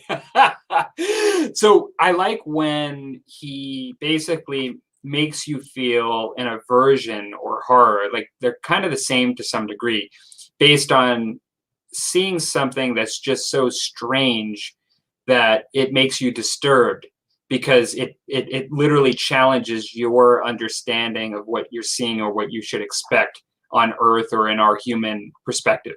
And that to me is what a lot of cosmic horror at times can be. It's not just the unknown, but it's like in the movie The Thing, seeing the human form modeled and mixed with other forms in all kinds of different combinations, like the grotesqueness of it, we get an aversion by seeing something different than the way it should be.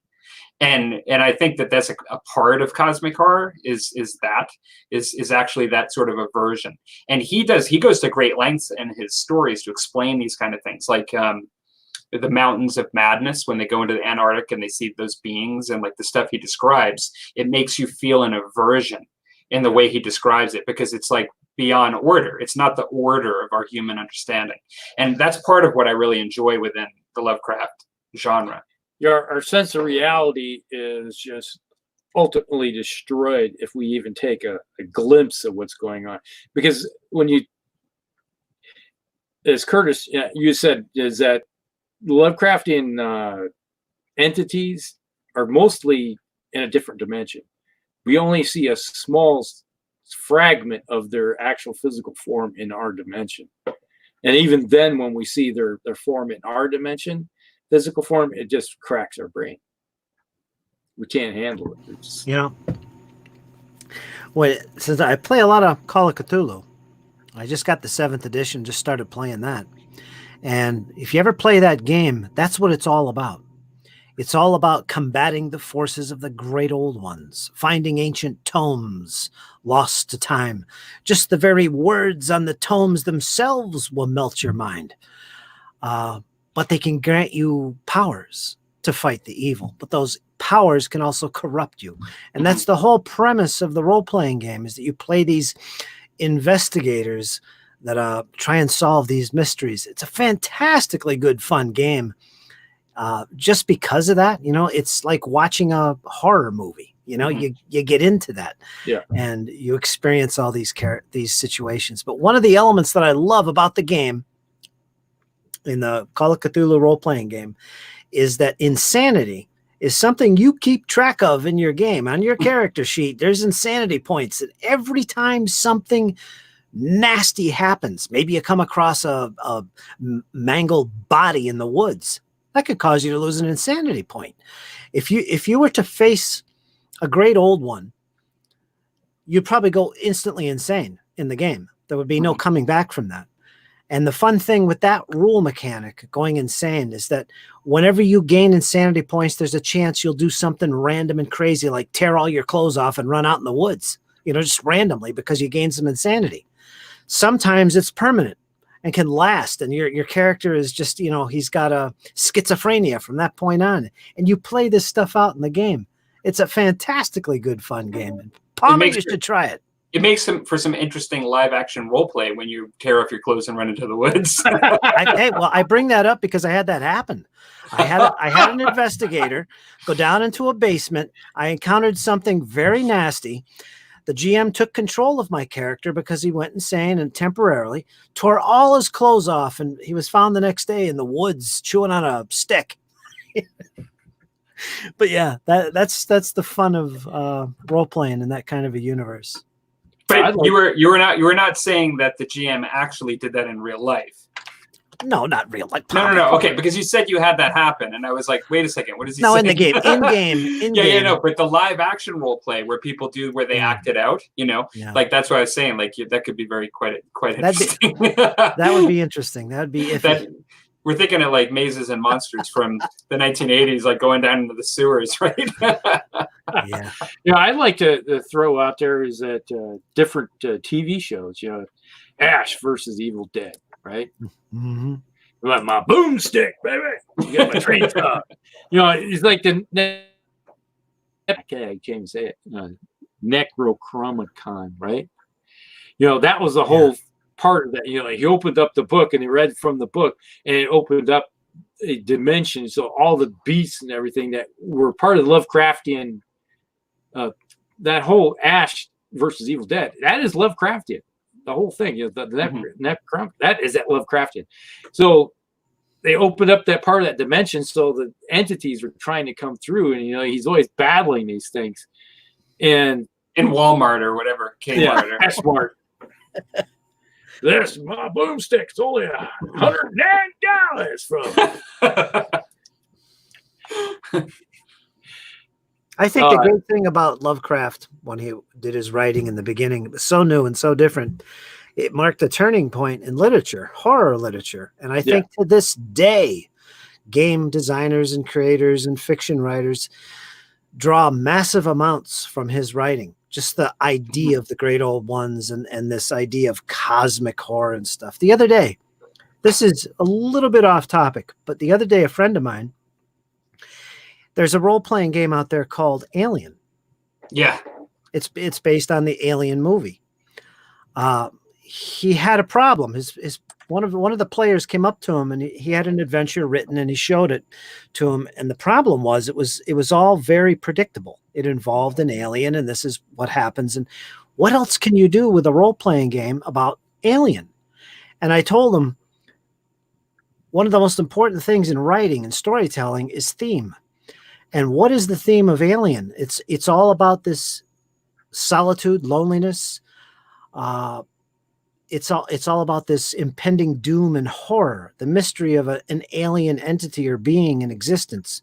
Mm-hmm. That's what your stories should emphasize in theme, but they don't always have to be about an alien. It could always be present in some way, but it's not always about the alien. And you have to find ways around that, focusing on the overall theme to tell more stories with Alien, the RPG. And not to sidetrack your sidetrack, but the Alien RPG, I was quite interested in because I love the Alien universe. I truly love it. Me too. And I've heard how good it was done. Like this book is I've not seen it, but I've heard it's quite amazing. Like if you enjoy that it's almost worth getting just to read it. And but the thing that I'd heard about it is that there are other things within that universe. So there's like the West Corporation and like other antagonists within that universe that are not the aliens that you can use to distract people from only thinking about the alien, right? As the antagonist. I mean, you can be, I understand you can do like different characters, like you can be all kinds of different characters within the universe, but you could be in a situation where your antagonist is a human from the West Corporation or an android or something that distracting you, and you're waiting for the alien to come, but you don't really know exactly how it's going to come, and so it's like an impending buildup. And so my guess is that as a GM, you need to leverage like all of these other aspects of that universe, to put pressure on the character in different other different ways, and not just rely on that one thematic encounter with an alien, right? Yeah, it's like I said, with that kind of game, it's all about theme. Very important, the theme of all your games. It's not like you can have this first session where you're stuck on an alien planet. There's an alien hovering around, killing off your friends and the Marines and all that. And then all of a sudden in the next session, you're having a daring do rash rogue type of, scenario. It doesn't fit the theme that Alien is. Alien is all about that dark theme. Being cut off from humanity, being alone, the threat of impending doom and danger always hovering over you. But there's different ways besides just an alien creature to get that same feel, to evoke that same emotion from your players. And that's what it's about in that game, that dark theme. That's what I was basically telling them. You can't always just put the alien in every scenario, and that's what it's about. You can't do it. It just would be boring. Yeah, one thing. Well, that is one of the hardest part, when you're trying to role play a lot of that stuff, is to convey that feeling to someone. Yeah. And then having, it's like the GM can be trying to convey that. Unless you have a group of players that are willing to absorb themselves into it, it gets really hard. Like Ian, I had a paint along where I had him in a Call of Cthulhu adventure, and it went great. He ended up getting shot by his friend, but the other day I did this random in a paint along. I did a random adventure where I was telling some dark tale, and it was basically my friend from over in Poland. I was showcasing him a cursed magic item, and instead of just describing it to him, I put him in this little story, and I had him create a character, and he encountered this mysterious cursed magic item. And I tried to be as descriptive and narrative as I could with it. But I filmed that, and I put it on my channel. It's just like 10 minutes. And I played it back, and that was really good for a random improv horror session. It was really good. That sounds awesome. Did you ever hear of the monkey's paw? Oh, sure. The story, the literature story. Did you ever? It's scary. Actually, as a kid, I actually found it quite scary, to be quite honest. I should probably reread it. I won't describe the cursed magic item known as the monkey's paw, but it's really smart. It's a really ingenious cursed item that he came across. But you're talking about the actual story, right? The monkey's paw? Not the story. It's a magic item. It's called the monkey's paw. Okay. I won't give it away. I'm very tempted to. Basically, in a nutshell, he come across this glowing orb in the woods. He walked up to it. He picked it up very cautiously. After kicking it a few times with his foot, he picked it up by a rope that was clung to this arm. It was a detached arm, big hairy arm. It had a fist clenched real tight. Its fingers weren't extended. And when he felt compelled to reach down and touch it, so when he reached up and he grabbed hold of this crusty fur and put it in his hand, all of a sudden the 3 fingers of his hand went like this, of the fist went like this. It went from closed to like this. 3 fingers were extended, and just because he touched it. And I didn't go any further with that. I described to him what it really was afterwards, but what he did is says, "Oh, this is great. I feel compelled to hold on to this." And he tied it tightly to his belt, and he went on his merry way.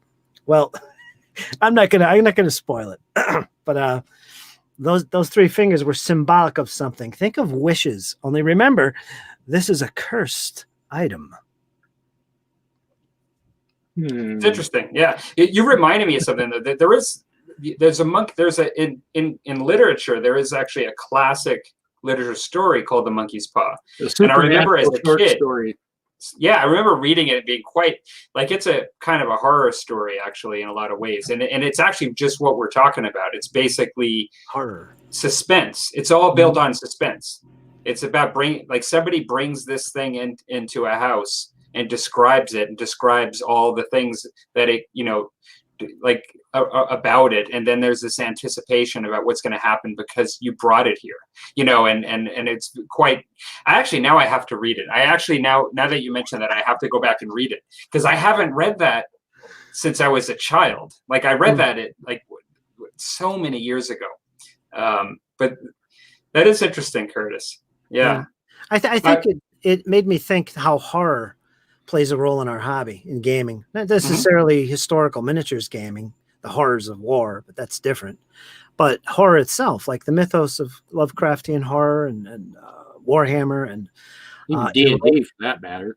in D&D. I'll tell you what, I love Lovecraftian horror, and I almost always insert it into my campaigns of Pathfinder, which is a fantasy role-playing game. I like to have those cults and those dark gods have a place in almost all of my campaigns. It's always in there. And all my players are always quaking. They know what's coming. Uh-oh, dark cults. And to actually tie two things together that both Rusty and you, Curtis, both have said, you mentioned D&D just now, Rusty, and you were talking about the alien, to not just immediately go to that, like in your theme. Because, what I thought of when you said that, after I was thinking about it a bit, is I used to be a D&D GM, back in the day, or DM, I should say. And it's like the dragon. You can't just have in every adventure or in every game that you fight the dragon. The dragon represents something more. And now, granted, it's been so blown up as to how big the universe is there's so many different types of dragons. There's so many things. But still, at the end of the day, that's that creature at the end, or that creature that symbolizes something. But if every single game, if it's not a good game because you're not fighting a dragon, then you're doing it wrong. Like the dragon has to be, it means something more than that because you build up to it, and it doesn't have to necessarily be a dragon, but that's my point. It's like with the alien, you have to have other aspects to it that actually make the journey as good as the ending. Like that's what it seems like to me. Yeah, you have to, set up some type of alternate reality that creates an image to the players. They're looking at something, and it's like, and you're trying to twist it so they're not getting a good idea what they're looking at or feeling or fighting or something of that nature. So they don't know what nature of beast or entity or whatever it may be.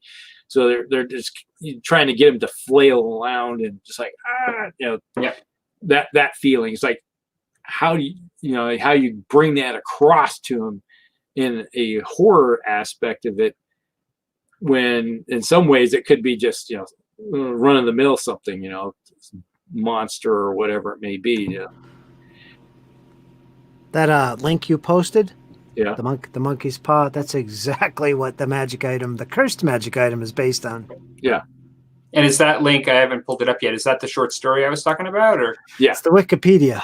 Yeah, the Wikipedia version. Yeah, no, I remember truly being disturbed by that story when I was younger. I bet. So this is from 1902. Sure. Yeah. So that is around the time. It's like typically when you look at the horror aspect of it, you had like Frankenstein, you had Dracula, that kind of stuff going on with people's mentality, and you had Poe, Edgar Allan Poe type stuff. Yep. When it comes to that, but when he came along, he twisted it. He took science and then flipped it, and then used science to create something that's even farther out that we're not used to seeing. Well, and they all have their strengths. I mean, I don't think we're gonna, like, Edgar Allan Poe is quite talented too. Like, yeah. I wouldn't.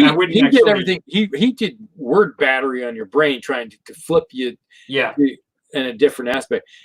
And then Lovecraft, he just did something totally. It's like, I remember when I was 18, or actually I was 17 when I first started reading his stuff, and I was like, wow, this is like, wow, I don't think I've read this kind of stuff before, type of thing. So this is like Battle of the Bands. So Cthulhu's won this week, and so on the next show, it's the Raven versus Cthulhu, and Battle of the Bands. Two hearts. You guys, I remember in the 80s loving when it was like Def Leppard versus Van Halen, Battle of the Bands on MTV. Love that. Van Halen all the way.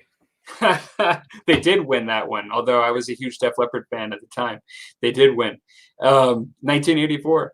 So I think we've kind of explored the Nurgle versus the Cthulhu. I think Cthulhu has won, despite my attempts to try to, mention that you have to look at it differently.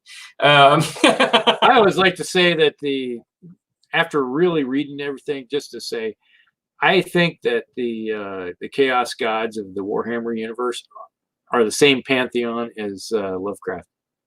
Yep. They're just different aspects of the same god. Yep. I totally disagree, but I can't talk about it tonight. I totally agree. For 2 other hours.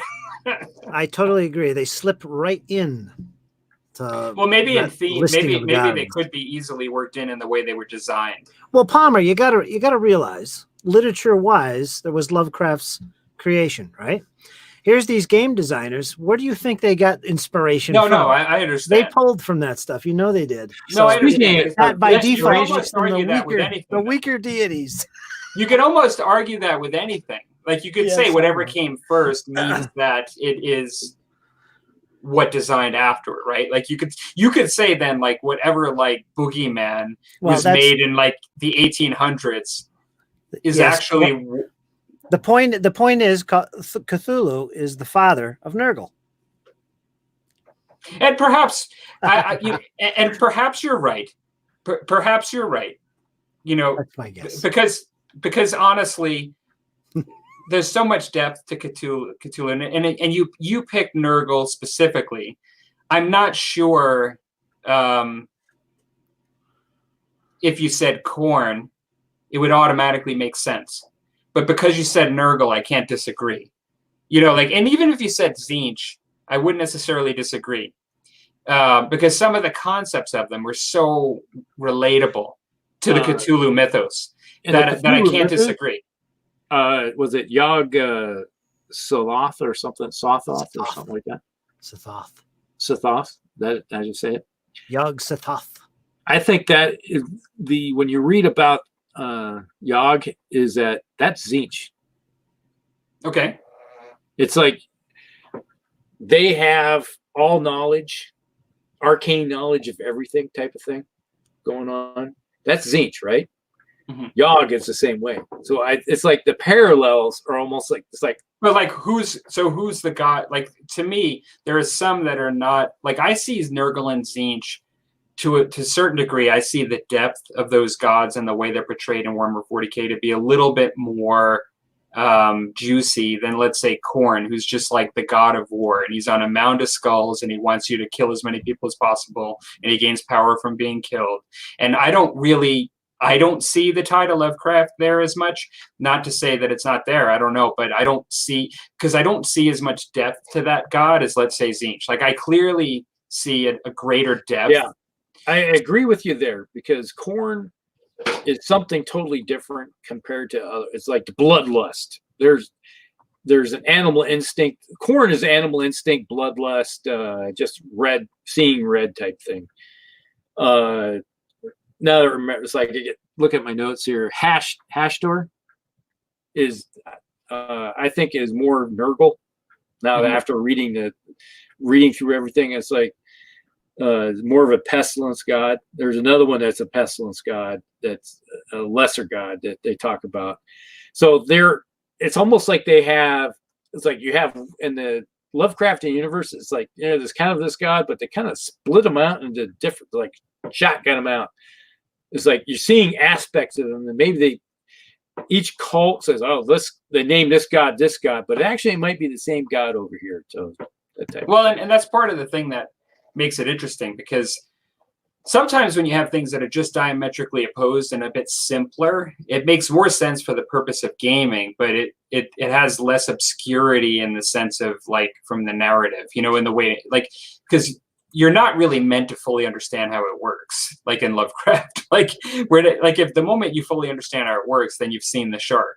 And so, I think that you're not meant to fully understand how it works. So the fact that there may be a bleeding between the two entities in Lovecraft, like that's fine, because it's like, okay, that's the way it is. And not sure exactly why, but some of the aspects of 40K, like Khorne and even Slaanesh, like the god of desire, it's mostly portrayed as human desire. It's not. Whereas in the cosmos of Cthulhu, it incorporates aliens and beings across the entire galaxy, and it's not based on a human desire. And so I think that's where I say to you, like, I don't think all the gods are necessarily directly imported from Lovecraft, but like when you mentioned those two, like it made sense, and I totally like.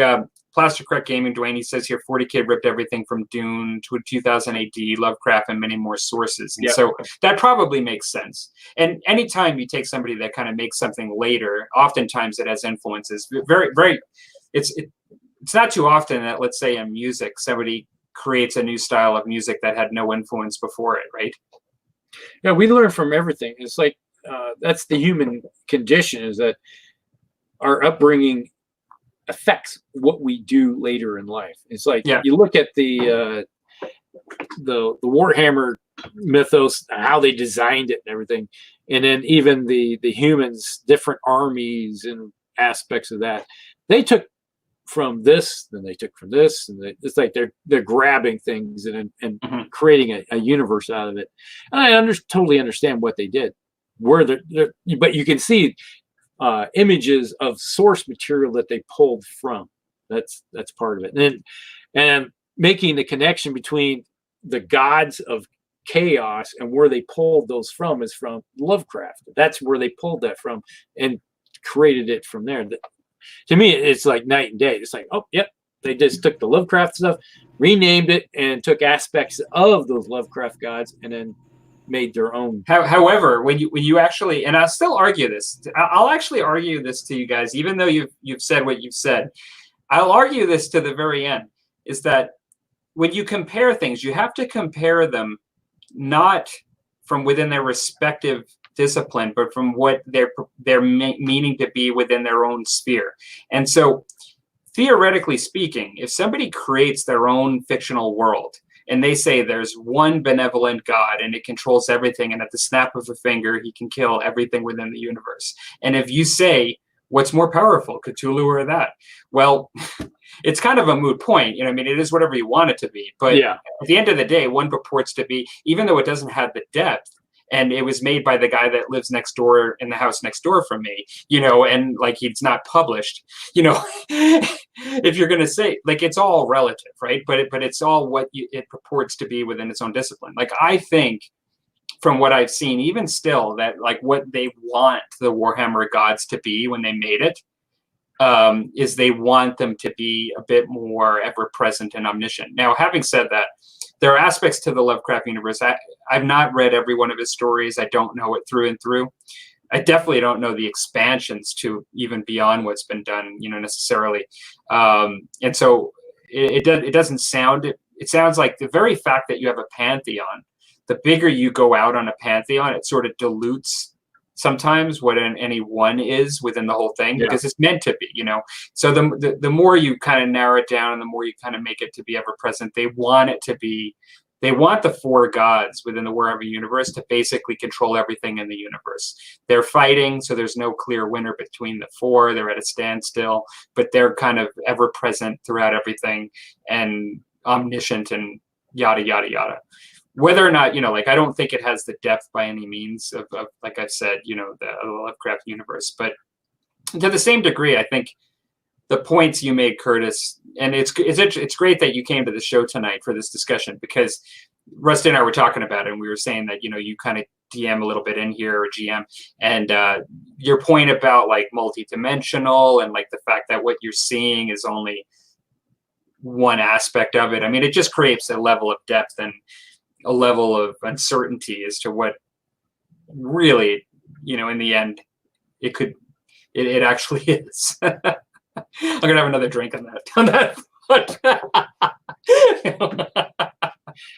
Well, it is, something that he's chugging his Everclear again.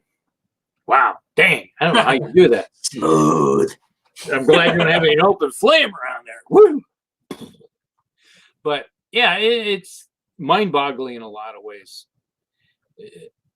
But I think we basically narrowed it down to is that you can't fight one versus the other because they don't really exist in the same universe. Even though we know that they pulled stuff from one universe to create the other universe, and we can see the ties between them. But it's like they took this massive Lovecraftian universe and distilled it down into some small essence of these different aspects, and that's what. Yeah. And then sometimes when you take an essence of something big and distill it down into something,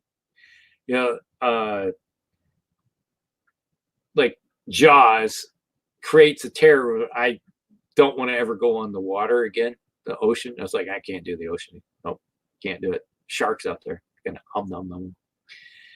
But I understand. It's like you distill this primordial aspect of it. Just it's an eating machine. It knows only one thing. It's gonna eat you.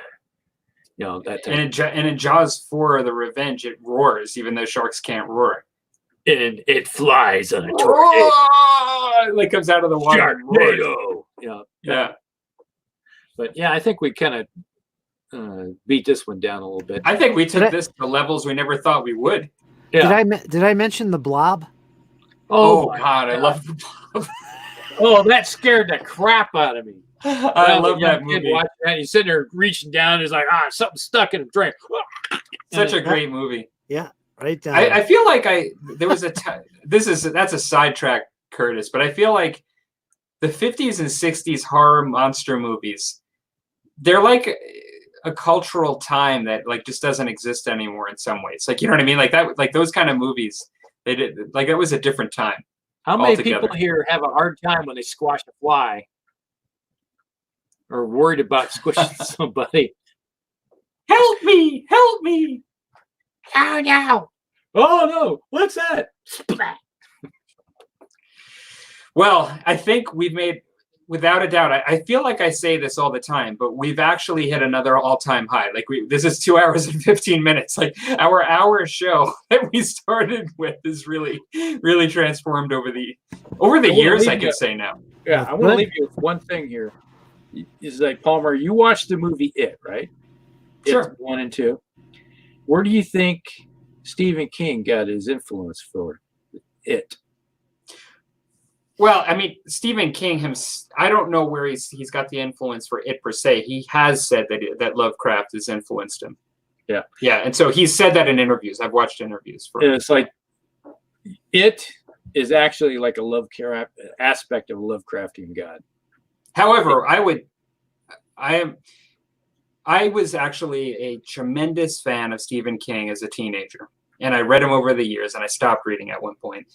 I like reading Stephen King. I like the stuff I've read, but I would have to say that I never found them all that scary. I actually found some of his stuff a little bit scary. Like when I read the book Christine, I found it a bit scary. But I just liked it because I thought he wrote about such cool stuff. Like I found that the stories were so cool that I enjoyed reading them, and he captured my imagination. But I never really found him scary in the way I find Lovecraft scary.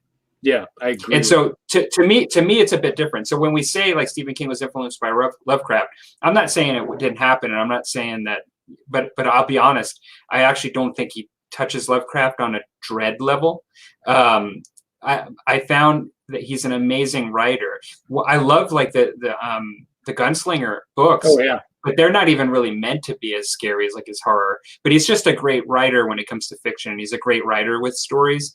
And so I'm not trying to take away from him there in that respect. I just don't find him to be like, he's put in there in horror, but I just don't find him that scary, to be quite honest. Yeah, he takes aspects of the human condition and tries to twist it to create horror out of it. That's his thing. And it's great writing. Like I just don't find that there were a couple of key things. When I read The Stand, there was a scene like within the book, or I should say a passage where somebody was sitting there and this bird just landed next to them, and the bird seemed like it, the way he wrote it, it seemed as if it was Randall Flagg, like the enemy, within The Stand, and it was just this bird landing next to him. But I remember sitting there alone reading the book, and it was like the extended version of The Stand, and it was like 1,200 pages or something like that. I remember reading that one scene and truly feeling a little bit of dread, like, you know, when I read that. That didn't happen that often for me in Stephen King. And like I found when the old man that owned the car in Christine was seen from the street sitting in the car at a distance, you know, when I saw that and I imagined it in my head, I was a bit chilled, you know, when I read it. Like I love that, like that feeling, like that somebody can do that. But it was really the far and few between with Stephen King that I felt those things overall. Yeah, with Stephen King, I was intrigued when I finally made the connections between a lot of his books of the same character. Randall Flagg was RF. It's like his different aspects of the same character from a different. It's like one book is like he's known as this character, in this book he's known as this character. That's right. But he's the same entity going through the entire thing. Yeah. And some people, I don't know if he's actually said it, but he's like a manifestation, like a Lovecraftian god, one of the Lovecraftian gods going through the entire series of books, causing chaos wherever he goes, playing with the human condition, laughing all the way. Curtis, big Stephen King fan or no? His one book entitled On Writing was my book in school they gave us. My what do they call that? Was my study book. I heard that's amazing. I've not read it. It's a really good book if you're interested in writing and how his processes and techniques. Like for instance, he hates adverbs. You know, that's a big thing. I hate adverbs. You know, avoid them like the plague whenever you write. Things like that. So yeah, I'm pretty big fan. I think he specializes in what you'd call psychological horror. Yeah. It deals with the mind and the human psyche and the way it perceives things and manipulates reality. And all his stories are like that. They're not about, like you said, dread and impending doom and all that. It's a different type of genre of horror. Really. Yeah. Psychological. And you know, you don't do something and become as successful as he has if you're not talented. I mean, honestly, you know, I'm not saying he's not.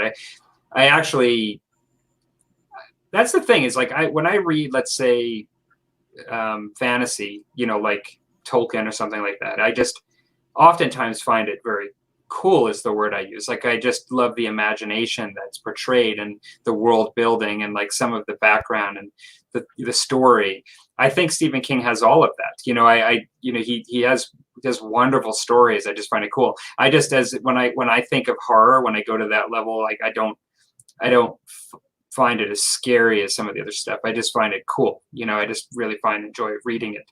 It has its own kind of slant. Twisted. Yeah. I won't disagree with that. One of the things that was really twisted to me, I didn't read the book, but I saw the movie The Mist, and it was the very end of that movie, The Mist, where the husband kills off his whole family because they thought impending doom was coming towards them. Yeah. It turns out it was the United States Army coming out of the fog with their helicopters and stuff. And that moment, he had just killed off his family to spare them. Yeah. The horror. But coming out of the mist, it wasn't the creatures at all. It was the U.S. Army. That's twisted. Yeah, really deeply twisted. Well, and it creates another sort of element to the story. I think it's on Netflix. I think it's called The Mist. Yeah. It's the same book, but it's made into a miniseries. Mm-hmm. And this was a movie that I saw. It was a 2.5 hour show that I watched. It wasn't a series. I think I know what you're talking about, though. That's the one where the garage door closes down and the tentacles come underneath it, and like that's the mist, right? They all get stuck. They're in this small town, and this mist starts coming off the ocean towards them and enveloping them, and everybody runs into the supermarket, and it's all about these people trapped in the supermarket, and everybody that ventures out into the mist from the supermarket gets eaten alive or something. I don't know what it is. The whole idea was that it was a military experiment gone bad. Yeah. Opened up a dimension, and it's like a Lovecraftian dimension opened up, and then there's all the horrors that you'd find it come through, and it's like ripping everything. It comes apart. Yep. And at the very end, it was so twisted where they made their escape. It was the husband and his wife and I think his 2 kids. They're in the car out of gas. They can't move. The mist is all around them, and they hear these big booms coming towards them like this creature out of the mist. So he had a gun, and he did his family in to spare them the horror. And he was the only one left. And before he took his life, all of a sudden out of the mist comes these soldiers and helicopters. They have masks on. It was the army. And it was like, oh my God. Yeah. But think about that. Think how deep twisted that is psychologically. It's like, wow, what do you feel after seeing that? But that's what he was good at doing. Yeah, I need to watch the 2nd season of Castle Rock. See, I haven't watched any of that. So that's interesting to... Yeah, Castle Rock is something that's kind of up there in the brain screwing with too. Mm-hmm. It's like the 2nd season is on Hulu right now, so I got to watch that. Stephen King. Yeah, it's like the Netflix Mythos. That's the one I'm talking about. Is that I keep like, man, they need a 2nd season. It's kind of like how to do another. It's like the shopping mall, and you got the towns covered in the mist, and you got everything going on. People that go out there and disappear, you rip it apart. Yeah. So it's like they took it and they turned it into a mini series of the same thing. And it's like, man, they need a 2nd season of that, because it was like kind of intriguing. And it's like it all falls back. It's like H.P. Lovecraft is like created this universe, and it just, you still see it, how it's affected all the different type of horror and genres and sci-fi games and everything, all aspects. Is like, and the sad thing is the individual, as we all know, it's like never knew how successful he would become. Right. Yeah. And you know who he was good friends with, right? Robert E. Howard. Yeah. From Conan, like so they were actually contemporaries, wrote letters to each other, and were quite. Yeah, when Robert E. Howard killed himself, it was like that just affected Lovecraft too. Yeah, massive depression from having that happen. Very different writing for sure. Yeah. But well, I think we've actually probably discussed Nurgle versus Cthulhu in depth, I would say. Yeah. We have. So what's the consensus? The consensus is Cthulhu would win, but we can all say that the chaos gods were all basically aspects of Lovecraftian deities put together into 4 beings, right? Yes. Not Corn and Slanesh as much, but oh, come on. They're there. I think they're Corn. Give in, Palmer. Give in to the madness. That is one thing I need to do a little more research and just figure out which Lovecraftian god is an aspect of Corn, because I know he's there. It's just I'm not sure that Lovecraft would appreciate the cornflakes. Well, he probably ate some. All right, gentlemen. All right, it's almost 2.5 hours in. Yeah, I think I'm you know what? Satisfied. This is an aspect of being exiled from society. We've spent too much time talking because we haven't talked enough with other people. Could be true. I've been talking to a lot of people about how I don't have masks and alcohol to wipe down or anything like that at the pharmacy. So your hands absorb more alcohol than your I've been spending twice the amount of time talking about things that I don't have with people, but I haven't been talking about this stuff, that's for sure. Yeah, that's true. It's like that feeds our brain, while the other one just feeds the wallet. That's right. All right, gentlemen. We'll send out 2 weeks. We'll be over in your channel. That's right. And thank you very much for joining us, Curtis. It is always a pleasure. No problem. I love it. Those are great. The great thing about it is, we had some good times, good talks. If you guys have anything you want us to talk about in another show, if you have a topic or anything, let us know. Drop us a line or bring up a topic. If you're part of the Musty Wargamers Facebook group, go ahead and put up something that you might want us to talk about. Just make a little plug over there, and we can maybe bring it up and see what we can twist it. Thanks for All right. everybody that's joined us live. Thanks very much for the comments. Twisted. Yep, it was very twisted tonight. Very enjoyable. Yes, indeed. You guys all have a great night, and we'll see you in 2 weeks. See you, everybody. See ya. Now, if I can just end this broadcast. Da, da, da, da. It'll be the long pause as we end.